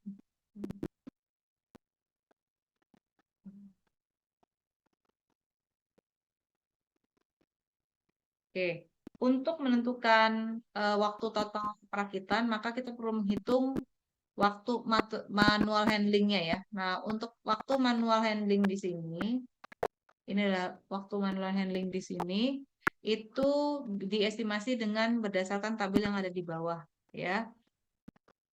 Nah, jadi dari tabel ini kita bagi menjadi khusus untuk komponen-komponen yang dapat dipegang atau dimanipulasi dengan satu tangan tanpa perlu adanya alat bantu. Jadi harap ingat ya, tabel ini khusus untuk proses apa namanya perakitannya itu akan dilakukan dengan satu tangan gitu ya, atau dengan kata lain perakitannya mudah. Nah, di sini ada dua kategori. Yang pertama adalah no handling difficulty sama parness or tangle ya. Nah, dalam hal ini kita harus lihat dari dua hal. Yang pertama adalah tentunya dimensi daripada peralatan tadi. Tadi kan dimensinya adalah, masih ingat ya, diameternya, panjangnya adalah 214, sedangkan untuk apa namanya diameternya adalah 58 ya. Nah, jadi kalau kita lihat di sini 114 itu adalah milimeter dan 58 juga adalah milimeter gitu ya. Artinya adalah kalau dari sisi thickness dia jauh lebih besar ya, dia berada di daerah sini. Kemudian yang juga apa berpotensi untuk kemudian kita ketahui adalah ternyata untuk waktu handlingnya itu juga dipengaruhi oleh simetri ya, simetri dari benda kerja. Apakah simetri dari benda kerja itu? Saya coba buka di halaman berikutnya. Jadi untuk perhitungan daripada waktunya, maka kita harus tahu terkait dengan simetri. Simetri itu adalah penjumlahan antara nilai alfa dan beta dari masing-masing apa namanya peserta gitu ya. Jadi kalau saya bisa tampilkan lagi.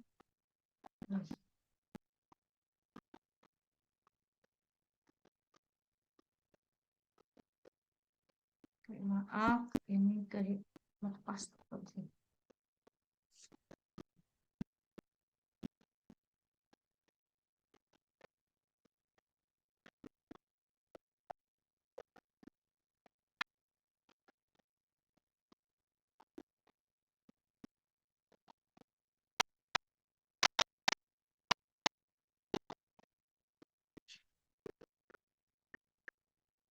Oke, saya akan buka klasifikasinya ya.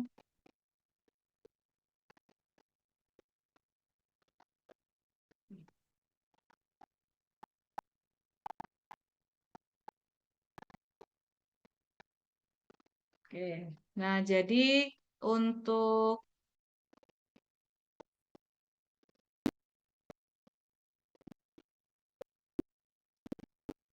simetrinya yang terdiri dari alfa dan beta ya, kita akan lihat bagaimana perhitungannya dari ilustrasi ini.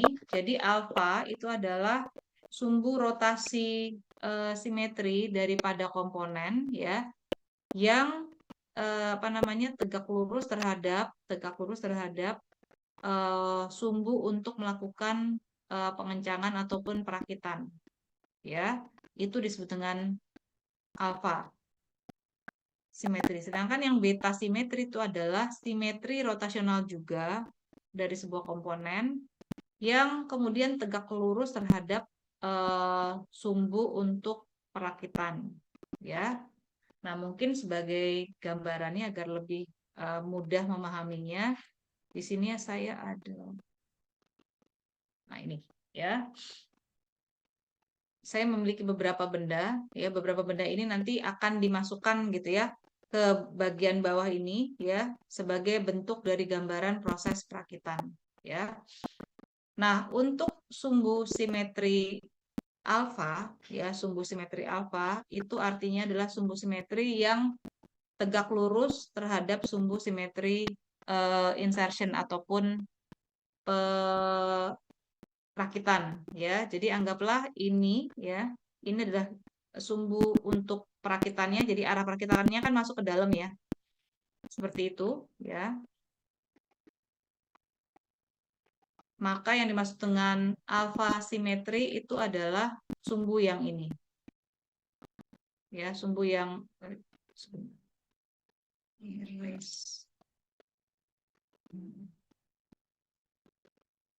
adalah sumbu yang ini. Ya, yang tegak lurus terhadap sumbu perakitannya. Jadi kalau sebagai contoh ya, ini adalah yang pertama, ini adalah bola ya. Jadi ini adalah bola ya. Kalau bola dia kan pada saat dirakit dia akan digeser atau turun ke bawah gitu ya. Digeser turun ke bawah, maka untuk nilai alfa simetrinya ya, karena dia berbentuk bola ya, maka nilai dari alfa simetrinya itu adalah bernilai 0. Kenapa? Kalau bisa dibayangkan kalau dia berbentuk bola begitu ya, berbentuk bola, maka kemudian untuk bisa masuk ke dalam lubang yang di bawah ini, maka posisi daripada bola tersebut itu dalam posisi apapun dia pasti akan masuk, karena bola tersebut nampangnya pasti akan lingkaran baik dari sisi kanan, atas, bawah, depan, belakang, kurang lebih seperti itu ya. Jadi nilainya adalah 0 karena dia bisa masuk dalam segala sisi, dalam segala posisi, maaf ya. Itu kalau untuk bola. Sedangkan kalau kita lihat yang benda yang satunya lagi berbentuk silinder, ya berbentuk silinder, ini kan juga sama ya, silinder ini nanti harus bisa masuk ke dalam celah yang di bawah itu, ya. Nah, sedangkan kalau untuk silinder, maka posisi dia untuk bisa masuk ke dalam celah itu hanya ada 2 posisi. Ya, posisi satu seperti ini, posisi yang kedua adalah dia harus diputar 180 derajat sehingga kemudian dia bisa masuk ke dalam lubang atau celahnya. Oke. Mohon ditunggu sebentar, saya akan coba ambil objek atau benda ya untuk bisa menggambarkan dengan lebih jelas.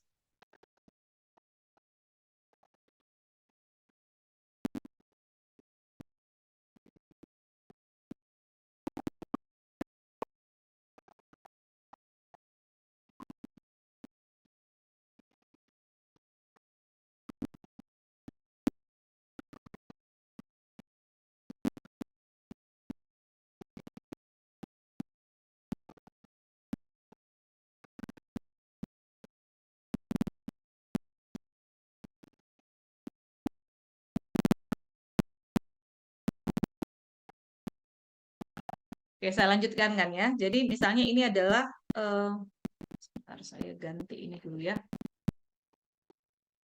Ganti. Oke. Nah, jadi anggaplah ini adalah silinder ya. Jadi ini kan silinder ya.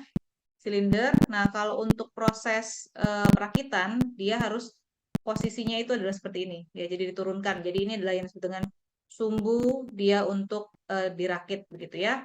Nah, untuk simetri alfa, maka posisi daripada silinder ini untuk bisa dirakit, posisi pertama adalah seperti ini ya. Ini posisi pertama seperti ini.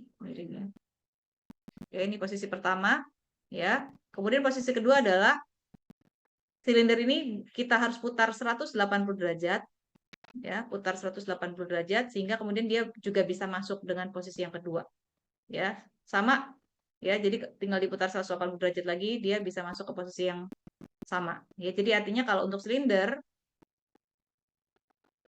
dia harus diputar sebanyak 180 derajat, di mana putarannya ini adalah berarti sumbunya tegak lurus terhadap sumbu untuk dia dirakit. Ya, apakah sudah jelas terhadap sumbu alfa untuk silinder? Oke, kalau misalnya sudah jelas, kita masuk ke objek yang ketiga. Objek yang ketiga adalah persegi balok di mana penampangnya adalah bujur sangkar, ya. Balok di mana penampangnya adalah bujur sangkar. Ini kebetulan kalau balok dengan penampang bujur sangkar saya tidak punya, tapi kurang lebih dia akan sama seperti silinder karena silinder itu kan penampangnya lingkaran begitu ya. Jadi dari beberapa sisi kita pasti bisa insert asalkan kita putar sebanyak 180 derajat. Nah, kalau untuk balok yang penampangnya adalah bujur sangkar, itu juga sama kan? Ini anggaplah balok ya, dengan penampangnya bujur sangkar, ini adalah sumbu dia untuk masuk gitu ya. Dan untuk bisa masuk maka posisi pertama adalah seperti ini posisi pertama ya. Kemudian posisi kedua adalah dengan cara diputar 180 derajat. Ini posisi kedua dan dia juga akan bisa tetap masuk. Ya. Kenapa seperti itu? Karena penampangnya dari balok ini adalah bujur sangkar. Jadi diputar 180 derajat dia pasti akan bisa masuk ya. Nah, sekarang itu berarti kemudian untuk simetri alfanya adalah 180. Kemudian untuk yang objek yang keempat ini adalah sebuah balok di mana yang berbentuk bujur sangkar adalah sisi kanan dan kirinya. Jadi kelihatan ya, sisi kanan dan kirinya itu bujur sangkar, tapi yang untuk penampang atas bawah kiri kanannya itu bentuknya adalah persegi panjang ya. Nah, ini kebetulan saya juga tidak punya yang persis sama, tapi kurang lebih anggaplah dia balok seperti itu gitu ya. Nah, jadi kalau untuk balok seperti ini, maka yang bisa kita lakukan adalah ini sumbu insertionnya sama ya, maka agar dia bisa masuk, maka ini adalah posisi pertama. Kemudian posisi kedua adalah kita putar 90 derajat, dia juga bisa masuk ya. Jadi anggaplah kalau ini bujur sangkar ya, sisinya ini kan nggak bujur sangkar. Kenapa dia bisa masuk? Karena sisi kanan dan kirinya itu adalah bujur sangkar. Jadi ini dia bisa masuk, diputar 90 derajat dia bisa masuk, diputar lagi 90 derajat dia juga bisa masuk, diputar 90 derajat lagi dia juga tetap bisa masuk ya. Jadi akhirnya sumbu alfanya atau alfa simetrinya adalah 90 derajat. Kemudian objek yang kelima ya bentuknya seperti ini ya. Sebentar, ini juga harus nyari contoh ya.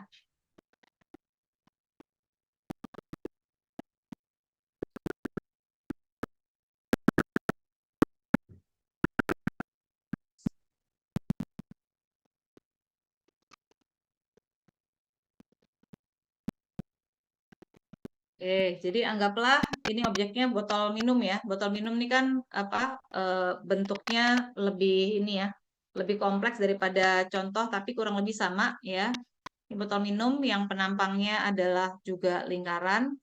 Nah, karena bentuknya yang kompleks artinya adalah kalau kita ingin memasukkan objek ini artinya sebenarnya hanya ada satu posisi, yaitu posisi seperti ini ya.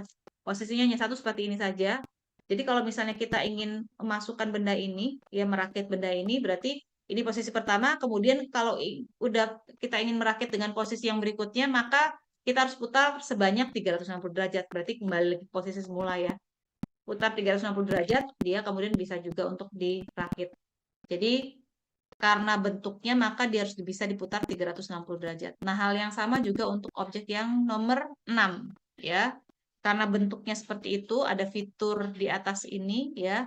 Maka kalau kita putar 360 derajat, maka kemudian dia baru bisa masuk ke dalam lokasi tempat untuk merakit. Itu kalau kita bicara di sumbu alfa ya. Nah, sekarang kalau kita lihat bagaimana dengan sumbu beta, harus saya erase dulu ini ya. Kalau sumbu beta adalah sumbu simetri yang paralel terhadap sumbu perakitan ya. Jadi balik lagi mungkin paling mudah kita mulai dari objek yang pertama yaitu bola ya. Nah, kalau bola itu kan kita bisa kita bisa putar begitu ya. Dalam posisi apapun dia pasti akan bisa masuk ya. Jadi kalau untuk sumbu beta kan muternya itu ke sini ya. Arah rotasinya begitu ya. Nah, kita putar dengan posisi manapun dia pasti bisa akan masuk ya. Sehingga kemudian nilai betanya juga adalah 0. Nah, hal yang sama juga untuk si silinder ya. Silinder seperti ini ya. Silinder kan seperti ini. Maka untuk dia bisa masuk, maka kalau silinder posisi masuknya adalah kalau kita putar, jadi kita putarnya searah dirotasi pada sumbu insertionnya atau sumbu perakitannya, kita putar seperti ini dalam posisi apapun kan dia pasti akan bisa masuk ya, karena penampangnya itu juga lingkaran. Oke, sehingga kemudian nilai betanya di sini adalah juga 0. Nah, sedangkan untuk benda yang ketiga atau objek yang ketiga, dia penampangnya adalah bujur sangkar ya. Kalau penampangnya bujur sangkar ya, anggaplah ini penampangnya bujur sangkar ya. Penampangnya bujur sangkar, maka kemudian untuk bisa masuk, maka kita lakukan kan ini posisi pertama, posisi kedua adalah kita putar 90 derajat. Posisi kedua ya juga pasti masuk karena bujur sangkar. Kemudian kita putar 90 derajat lagi, dia pasti juga tetap masuk posisi 3 dan kita putar 90 derajat lagi, dia pasti juga akan masuk karena ini penampangnya adalah bujur sangkar. Ya, sehingga di sini untuk gambar objek yang ketiga dia 90 derajat. Oke, sedangkan untuk gambar yang keempat, kita lihat di sini penampangnya adalah persegi panjang ya. Jadi ini aslinya ya persegi panjang ini ya. Ini persegi panjang ya. Persegi panjang. Oke, kalau kita rakitkan akan seperti ini. Maka kalau untuk persegi panjang, yang posisi pertama adalah seperti ini, dia pasti akan masuk. Posisi kedua adalah dia kita harus putar sebanyak 180 derajat. Oke, baru dia bisa dirakit. Nah, untuk gambar yang kelima atau objek yang kelima, ya karena penampangnya ini lingkaran, jadi itu kan hampir sama seperti ini ya. Tadi objeknya botol ya. Penampangnya kan lingkaran, maka kemudian untuk bisa memasukkannya ya tinggal ini masuk, kemudian diputar berapapun gitu ya, dia pasti akan masuk karena penampangnya ini adalah lingkaran, sehingga betanya adalah 0. Dan yang terakhir adalah untuk objek yang nomor 6 ya. Nah, karena dia bentuknya kompleks, jadi ini anggaplah seperti ini ya. Ini kan ada ininya ya, ada posisi seperti ini. Ya, maka untuk memasukkannya posisinya memang harus cuma satu ini. Ya, nggak bisa diputar-putar. Jadi ini posisi pertama, kalau misalnya dia mau masukkan, kalaupun dia diputarnya 360 derajat. Sehingga balik lagi posisi semula dia pasti akan masuk. Kenapa? Karena kita ada bagian yang atas ini nih. Ya, ini posisinya harus di sebelah kanan. Nah, setelah kita dapatkan simetri, alfa simetri dan beta simetri, ini yang nanti kemudian akan kita masukkan ke dalam menentukan tabel tadi ya, untuk menentukan total simetri. Jadi total simetrinya itu adalah penjumlahan dari simetri alfa dengan simetri beta. Ya, sehingga kita bisa lihat kalau benda yang semakin kompleks ini kan semakin ke kanan kan semakin kompleks ya. Pasti simetri alfa dan betanya itu adalah kurang lebih 720 ya. Kalau untuk benda-benda yang sederhana itu apa? Ini kayak bola tuh kan sederhana ya. Tidak ada kompleksitasnya ya. Nilai alfa dan betanya itu pasti 0. Sedangkan benda-benda yang lain itu nilai beta alfanya kalau dijumlah itu antara 0 sampai 720 ya. Nah, sehingga ini yang akan kita gunakan untuk menentukan saya di-cat dulu ya. Menentukan nilai di tabel tadi.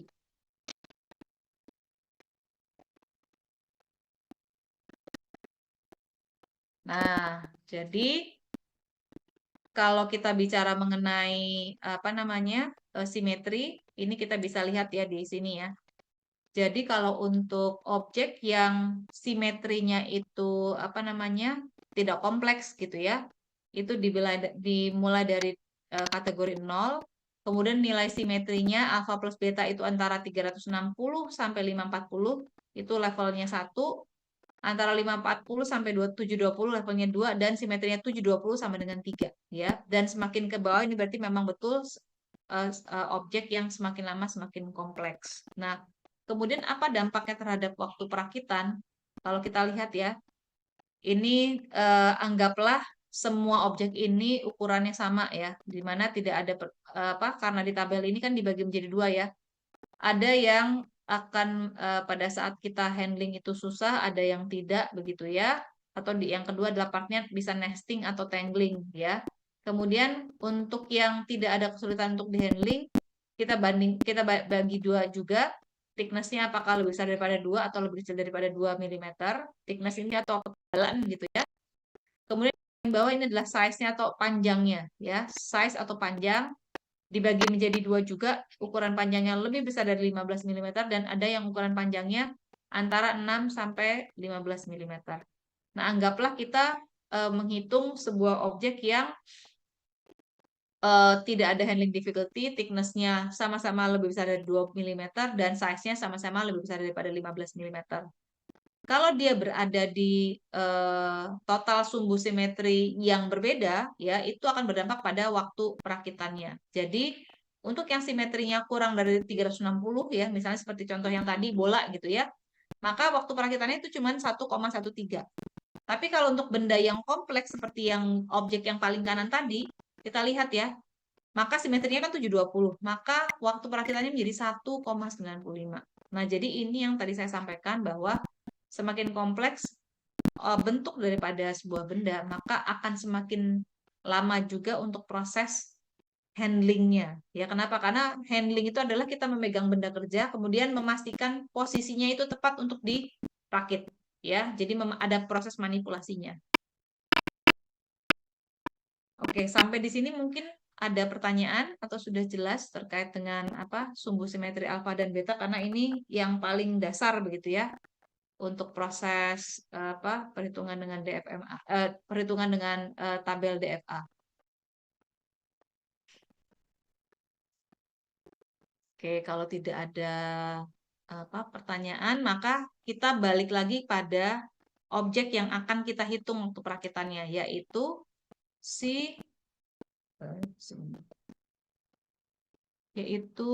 objek yang pertama di proses perakitan ini adalah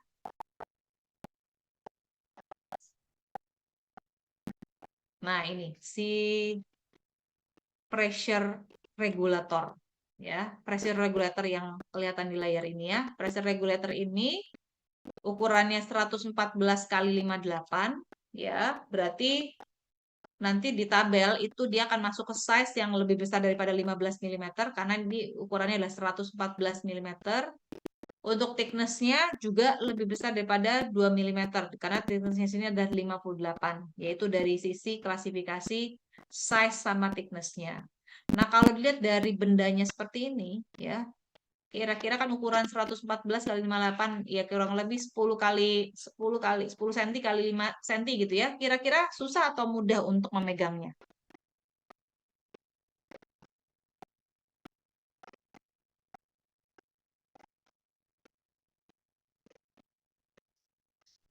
Oke, saya ulangi ya. Kalau misalnya kita punya benda kerja atau objek yang ukurannya adalah 10 kali 58 cm gitu ya, kira-kira kita akan kesulitankah untuk memegang benda kerjanya?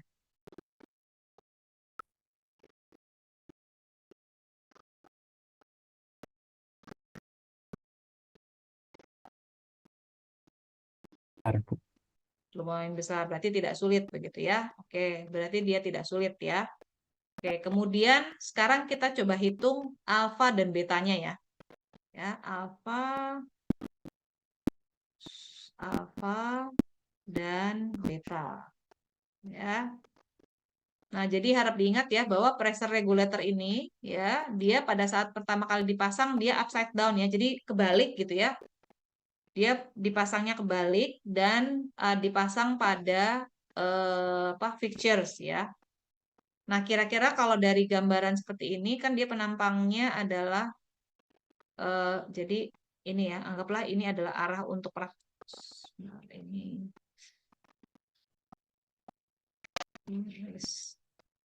Ya, jadi arah untuk perakitannya anggaplah seperti ini ya. Pokoknya ke arah bawah gitu ya.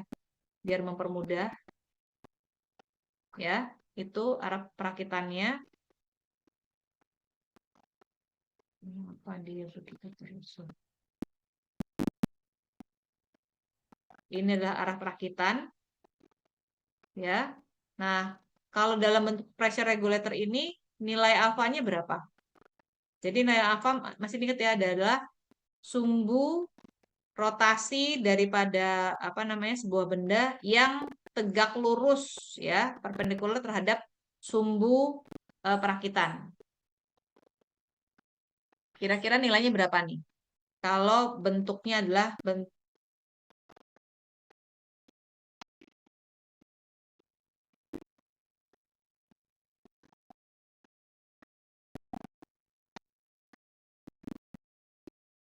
berapa? Alfa 360, beta 0. Alfanya 360. Oke. 360 karena apa? Kenapa 360 kalau boleh tahu? Cuma bisa satu arah. Ya, cuma bisa satu arah, betul. Itu untuk alfanya ya. Kemudian kalau untuk betanya?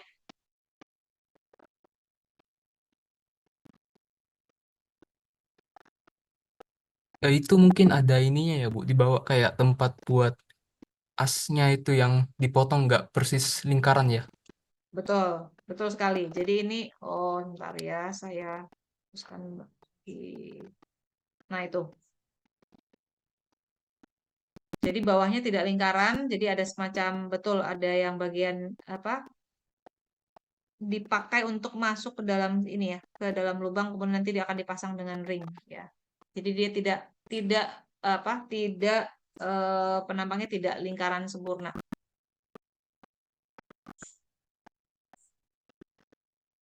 Kalau seperti itu kira-kira berapa betanya?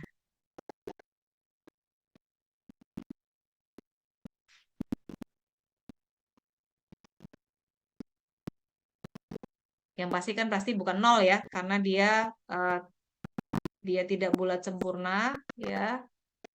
Dan yang perlu juga untuk dipahami, sebentar saya escape dulu ya. Yang perlu untuk dipahami adalah di pressure regulator dia ada features yang ini yang dia di apa yang di pojok kecil ini ya. Nih yang ini. Nah, itu ya, itu posisinya harus di sana. Nah, kalau posisi itu harus di sana berarti betanya nilainya adalah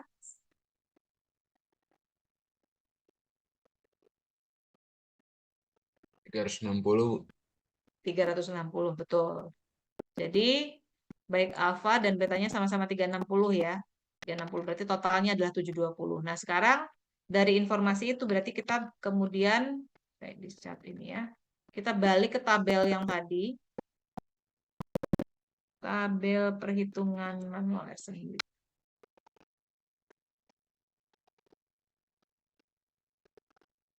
Ya.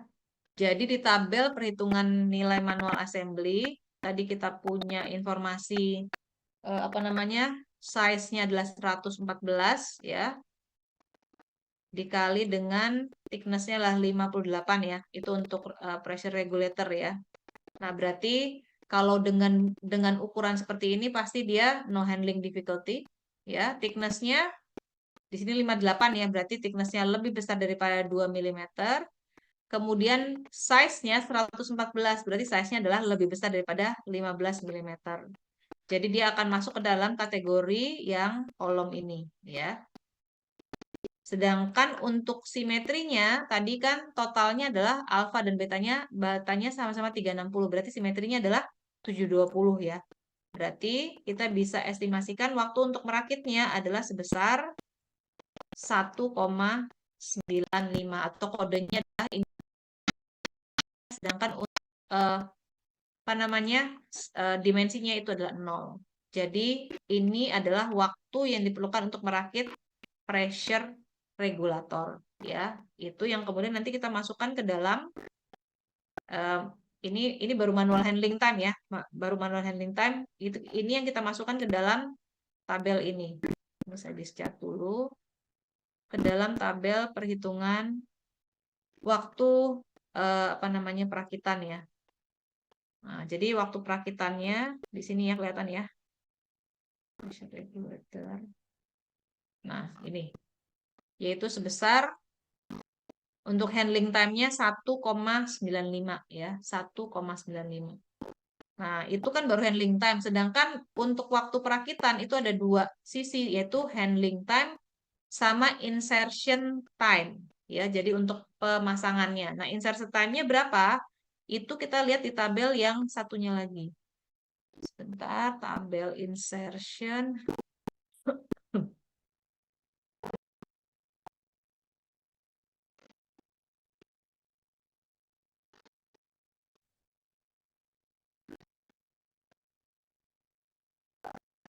Oke, sebentar. Tabelnya ada di atas. Nah, ini dia. Ya. Jadi ini adalah tabel insertion ya, tabel insertion atau tabel untuk perakitannya. Di tabel insertion ini itu juga dibagi menjadi dua area. Area yang atas ini untuk menjelaskan bahwa komponen tersebut ini akan dirakit langsung atau disecute dengan menggunakan snapfit. Nah, ini dibagi menjadi dua kondisi ya. Yang pertama adalah dia langsung dikencangkan dengan menggunakan proses yang berbeda, ya, atau langsung dikencangkan dengan menggunakan snapfit. Untuk yang dikencangkannya dengan proses yang berbeda, ada dua kondisi. Yang pertama adalah tidak perlu dipegang komponen yang mau dirakit, yang kedua adalah harus dipegang, gitu ya. Kemudian dari dua kategori ini dibagi lagi menjadi dua lagi ya. Ada yang easy to align, ada yang not easy to align ya. Itu untuk yang bagian atasnya. Untuk bagian yang sebelah kiri itu untuk menunjukkan apakah ada kesulitan akses ataupun kesulitan untuk melihat daripada proses perakitannya ya. Kalau tidak ada kesulitan akses atau tidak ada kesulitan untuk melihat, maka nilainya adalah 0. Kalau ada kesulitan untuk akses atau kesulitan untuk melihat, maka nilainya 1. Kalau dua-duanya sama-sama sulit, akses sulit, tidak bisa dilihat, maka nilainya adalah 2. Ya. Nah, balik lagi kalau untuk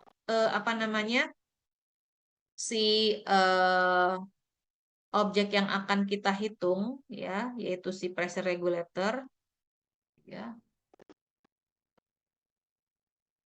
Ya, pressure regulator ini kira-kira kalau dia nanti di insertion, dia masuknya kemana ya? Ya, ini cukup besar ya, dan bayangkan dia nanti akan dipasang di fixture ya. Nah, jadi kalau dengan gambaran seperti ini, karena objeknya cukup besar ya, dan kemudian karena dia dipasangnya di fixture, maka kemudian kita tidak perlu atau kita tidak akan mengalami kesulitan untuk mengalign, yaitu yang pertama. Yang kedua adalah juga tidak ada kesulitan untuk akses dan tidak ada kesulitan untuk melihat proses perakitannya. Ya, jadi mohon dilihat baik-baik ya untuk pressure regulatornya. Posisinya seperti ini dan kemudian nanti akan dipasang side down ya, jadi dibalik di fixtures ya. Nah, sehingga pada saat kita menentukan waktu insertion time-nya, ya manual insertion time-nya, maka dia akan masuk ke dalam kategori ya. 1. Ini kan untuk pressure regulatornya itu dia hanya dipasang ya di fixture ya. Dia belum digabung dengan yang lainnya. Maka dia akan secured by separate operation of part, jadi belum langsung akan digabung dengan komponen yang lain. Kemudian kalau dia dipasang di fixture, artinya kita tidak perlu memegang, karena sudah pasti akan fit dengan pressure regulator, dan kemudian juga mudah untuk di-align, ya.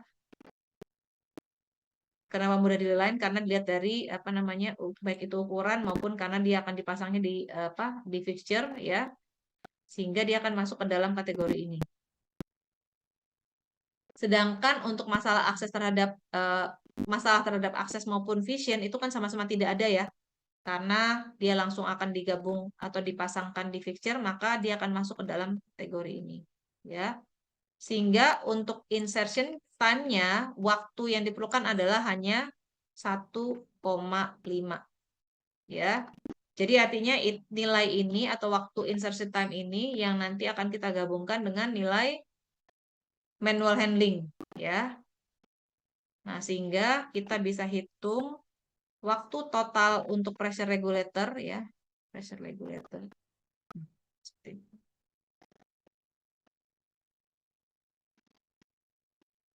Ya, jadi untuk pressure regulator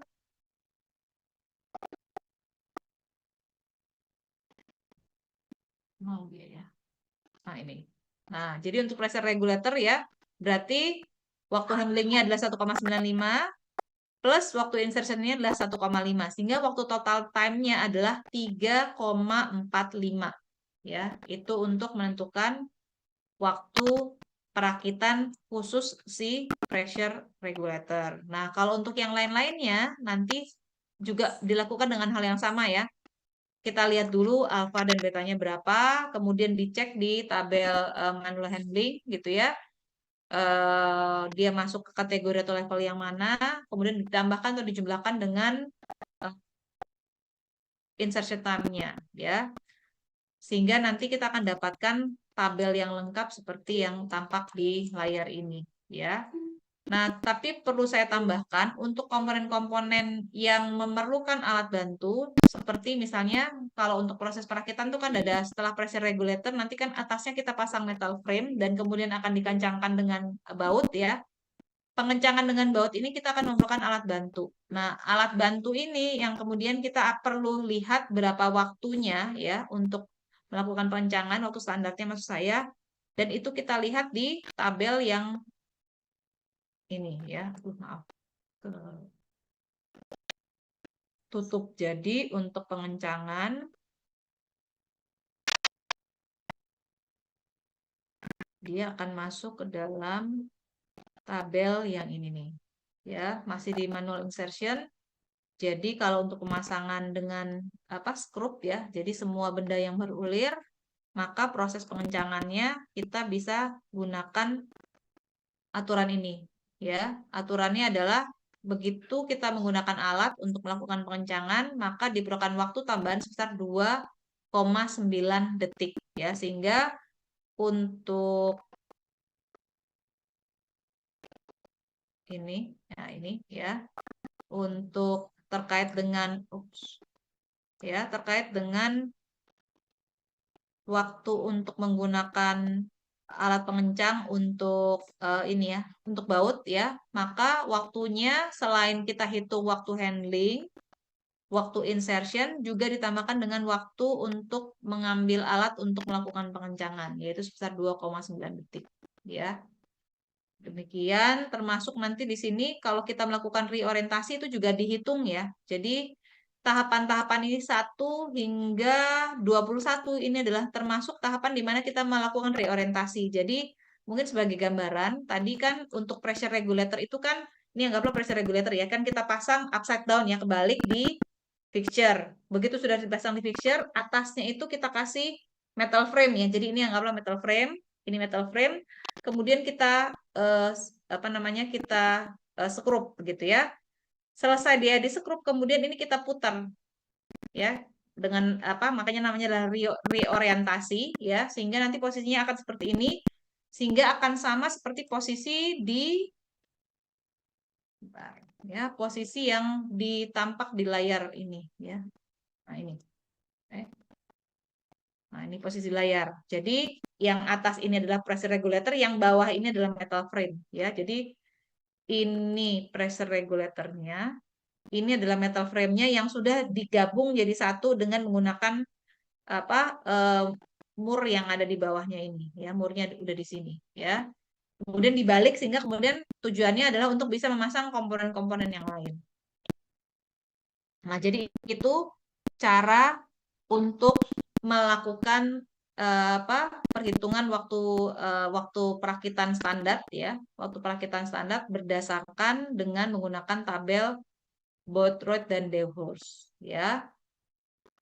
Namun ini harus dipahami ya bagaimana